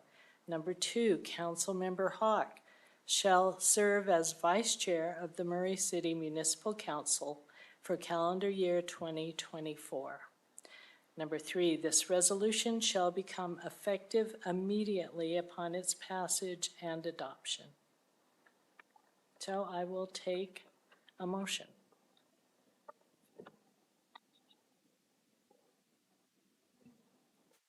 I move that we adopt a resolution appointing the chair and vice chair of the Murray City Municipal Council for calendar year 2024. I second it. All right, it has been moved and seconded. Is there discussion on the motion? Okay, if you would. Mr. Hawk? Aye. Mr. Pickett? Aye. Ms. Turner? I'm sorry, Ms. Cotter? Aye. Ms. Dominguez? Aye. Ms. Turner? Aye. Thank you, Brooke. All right, I have so many papers up here, it's crazy. Oh my goodness. God. Oh. Yes, thank you, Jennifer. Okay. Now, we are at the election of the Budget and Finance Committee Chair and Vice Chair. Let's see, the Budget Finance, okay, let me find those. There we go.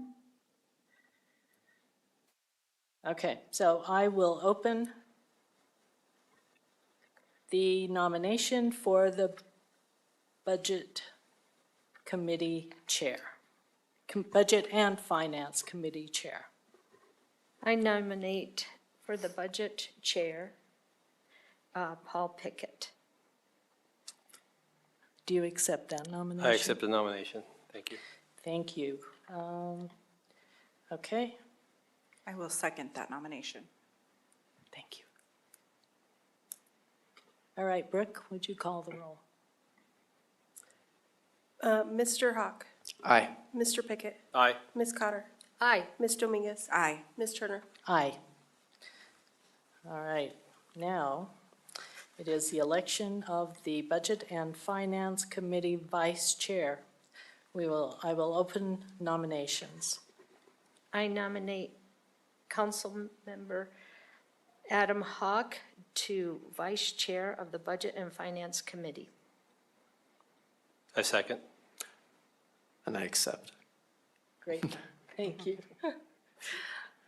Okay, let's see, we have a second. I guess it's to you, Brooke. Sure. Mr. Hawk? Aye. Mr. Pickett? Aye. Ms. Cotter? Aye. Ms. Dominguez? Aye. Ms. Turner? Aye. Thank you.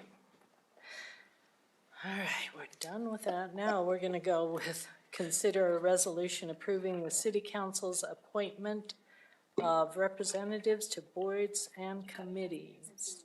We have to do this resolution. Your budget chair. Oh, what? Oh, okay. Well, that's right, that's right. I swear. All right, the resolution is Resolution 24-0. It's appointing the Chair and Vice Chair of the Budget and Finance Committee of the Murray City Municipal Council for calendar year 2024. Whereas pursuant to Rule 2G2, or I think, anyway, IIG2 of the rules of the Murray City Municipal Council, Murray City Corporation, the City Council must elect a chair and vice chair of the Budget and Finance Committee for each calendar year by majority vote of the council in the first regular council meeting in January. And whereas a vote was taken on Tuesday, January 2nd, electing Council Member Pickett as chair and Councilmember Hawk as vice chair of the Budget and Finance Committee. Now therefore be it resolved by the Murray City Municipal Council that Councilmember Pickett shall serve as chair of the Budget and Finance Committee of the Murray City Municipal Council for calendar year 2024. Number 2, Councilmember Hawk shall serve as vice chair of the Budget and Finance Committee of the Murray City Municipal Council for calendar year 2024. Number 3, this resolution shall become effective immediately upon its passage and adoption. So I would appreciate a motion.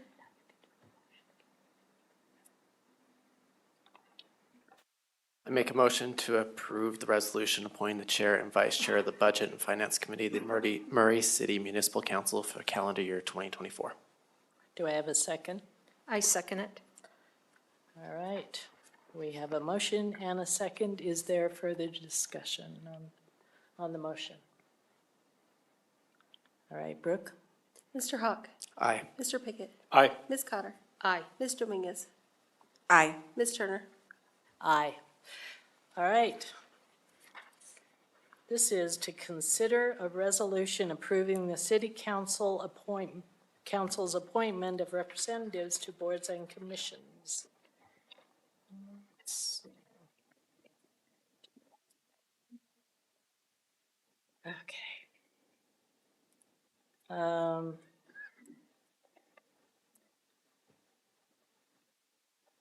So the boards and commissions that we need to fill is the Association of Municipal Councils and Utah League of Cities and Towns Legislative Policy Committee and the Chamber of Commerce Board, which we're going to hold. I think we're going to change that, so we'll. Thank you. We won't consider number 3. Perfect, thank you. Do we need to have a motion on that, Gio, or? Yeah, on the last one. Do we just say we're not gonna do it and then we're fine? Yeah, do we have to? Okay. I guess continue the conversation. Yeah, we're Yeah. gonna continue the conversation. Yeah, we're not sure we want to keep that on there, so. Mhm. Yeah. So is it okay just to not list it? List it, not have it be a part of this Not motion? Okay, We're gonna strike. okay, so we're gonna delete it. All right, so I will take nomination for a council member to the Association of Municipal Councils. Councilmember Turner, could you tell us exactly what the Association of Municipal Council for our 2 new elected council members, what that entails? So if we nominate somebody, they know what it's going to entail for them? Oh. Like the time frame during the day, evenings? Well, it usually meets the second Tuesday, right? Second Tuesday of the month at noon. And it is a combination of council members from municipalities throughout Salt Lake County. Okay. And how long do they meet? I mean. About an the hour and a time- half. An hour and a half, 2 hours, it Okay. just depends. Okay. So it's monthly, it's not, Mhm. it's not a, you know. So it's once a month? Yep. Okay. It is once a month. Then I would nominate Councilwoman Diane Turner to fill that. Okay, I accept that. I'll second that motion. Did I hear a second? Yes. Thank you. Yes. Thank you, Councilmember Pickett. I appreciate that. Okay, and now nominations are open. Oh, I guess we first have to do the vote. Sure. Mr. Hawk? Aye. Mr. Pickett? Aye. Ms. Cotter? Aye. Ms. Dominguez? Aye. Ms. Turner? Aye. Thank you. I think I'm getting tired. Oh, my goodness. I'm with you. I'm That's a with you. lot. I know. Oh, goodness. All right, now, we need to have nominations for a council member to represent us at the Utah League of Cities and Towns Legislative Policy Committee.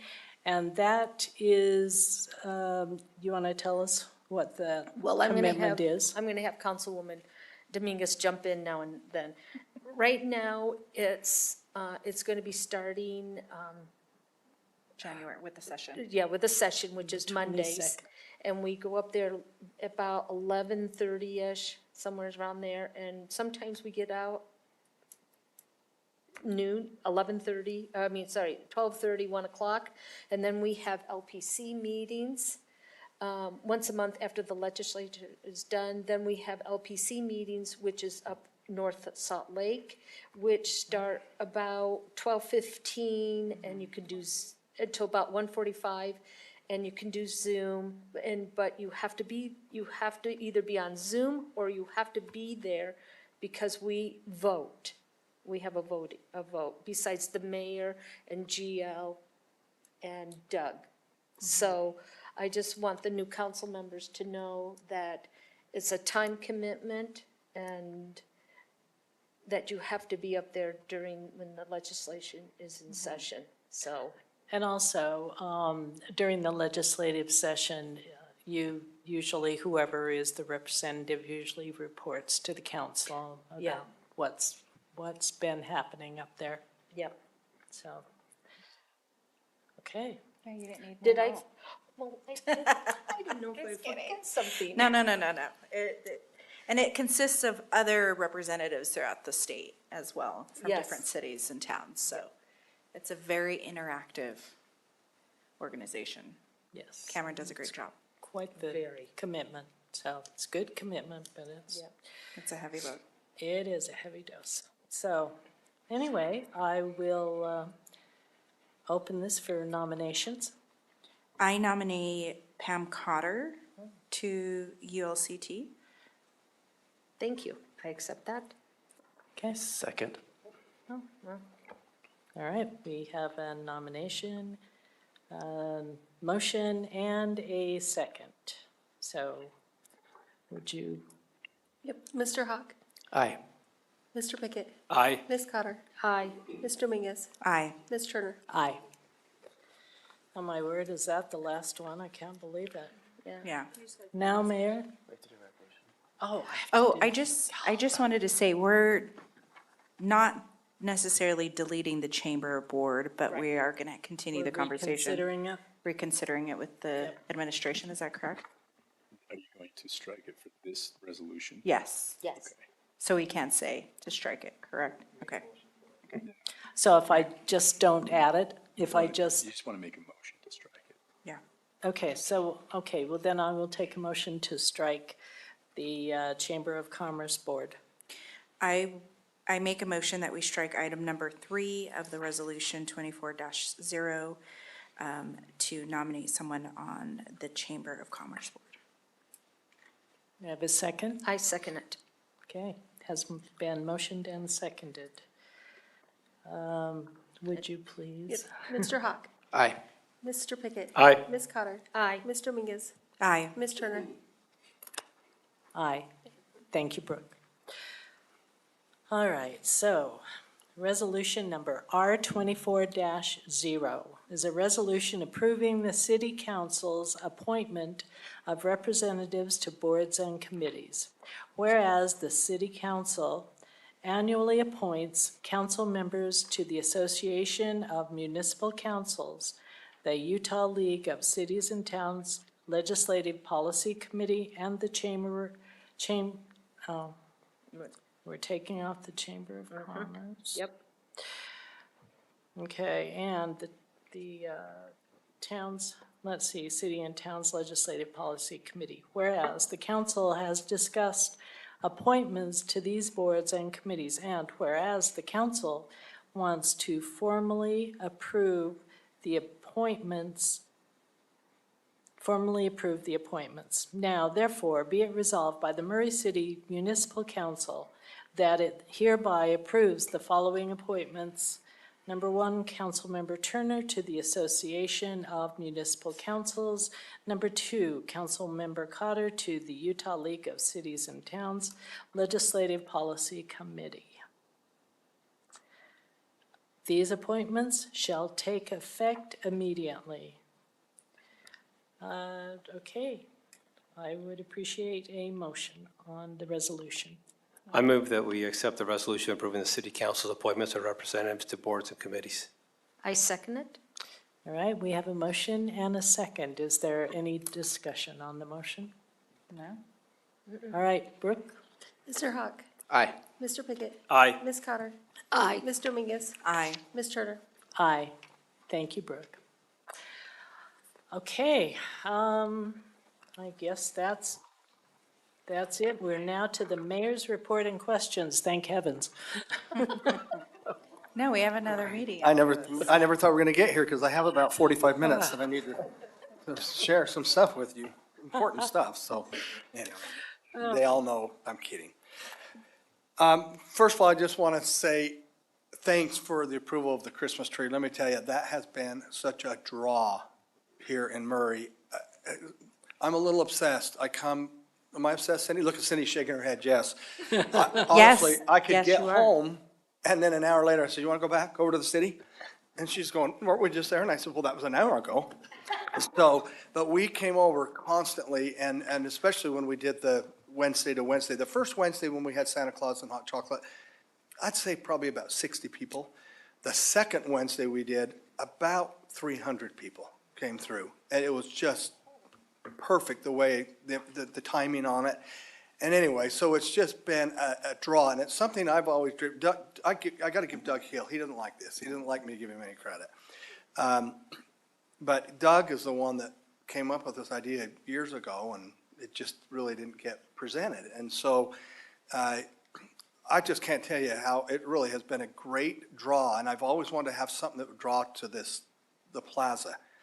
And we're gonna do lots of other things besides that, but this was our first thing to be able to do to get this draw. And so it's just turned out better than I had ever hoped, and it works. Every night I'm thinking, okay, it's not gonna work, something's gonna go wrong. And it's just our power department and everyone else, the other employees were amazing.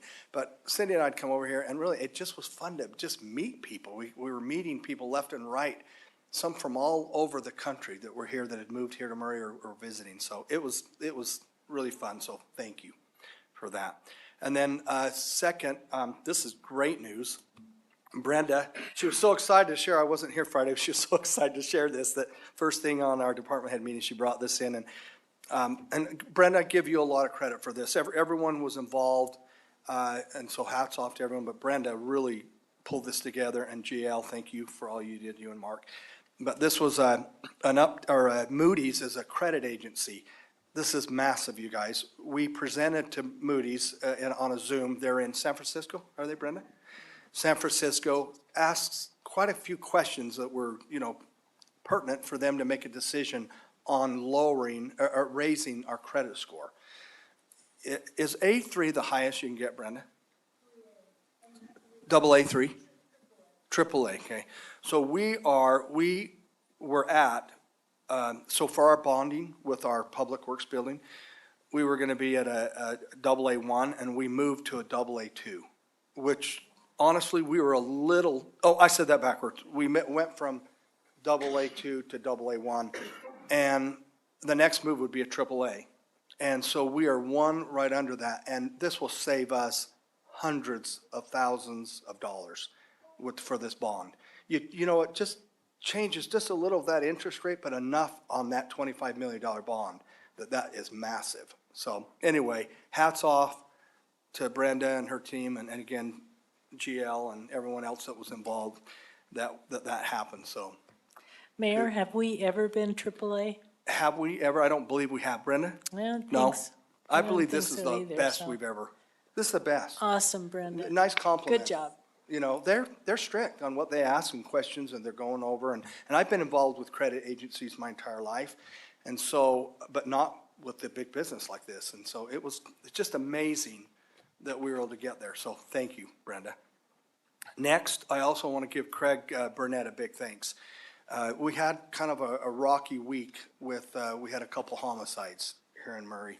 And Craig, Craig wrote Doug and I, and we were talking with him about it, because there was more involved than just a little text that we could do. But you could, after they, even the whole process, the way Craig's officers handled this.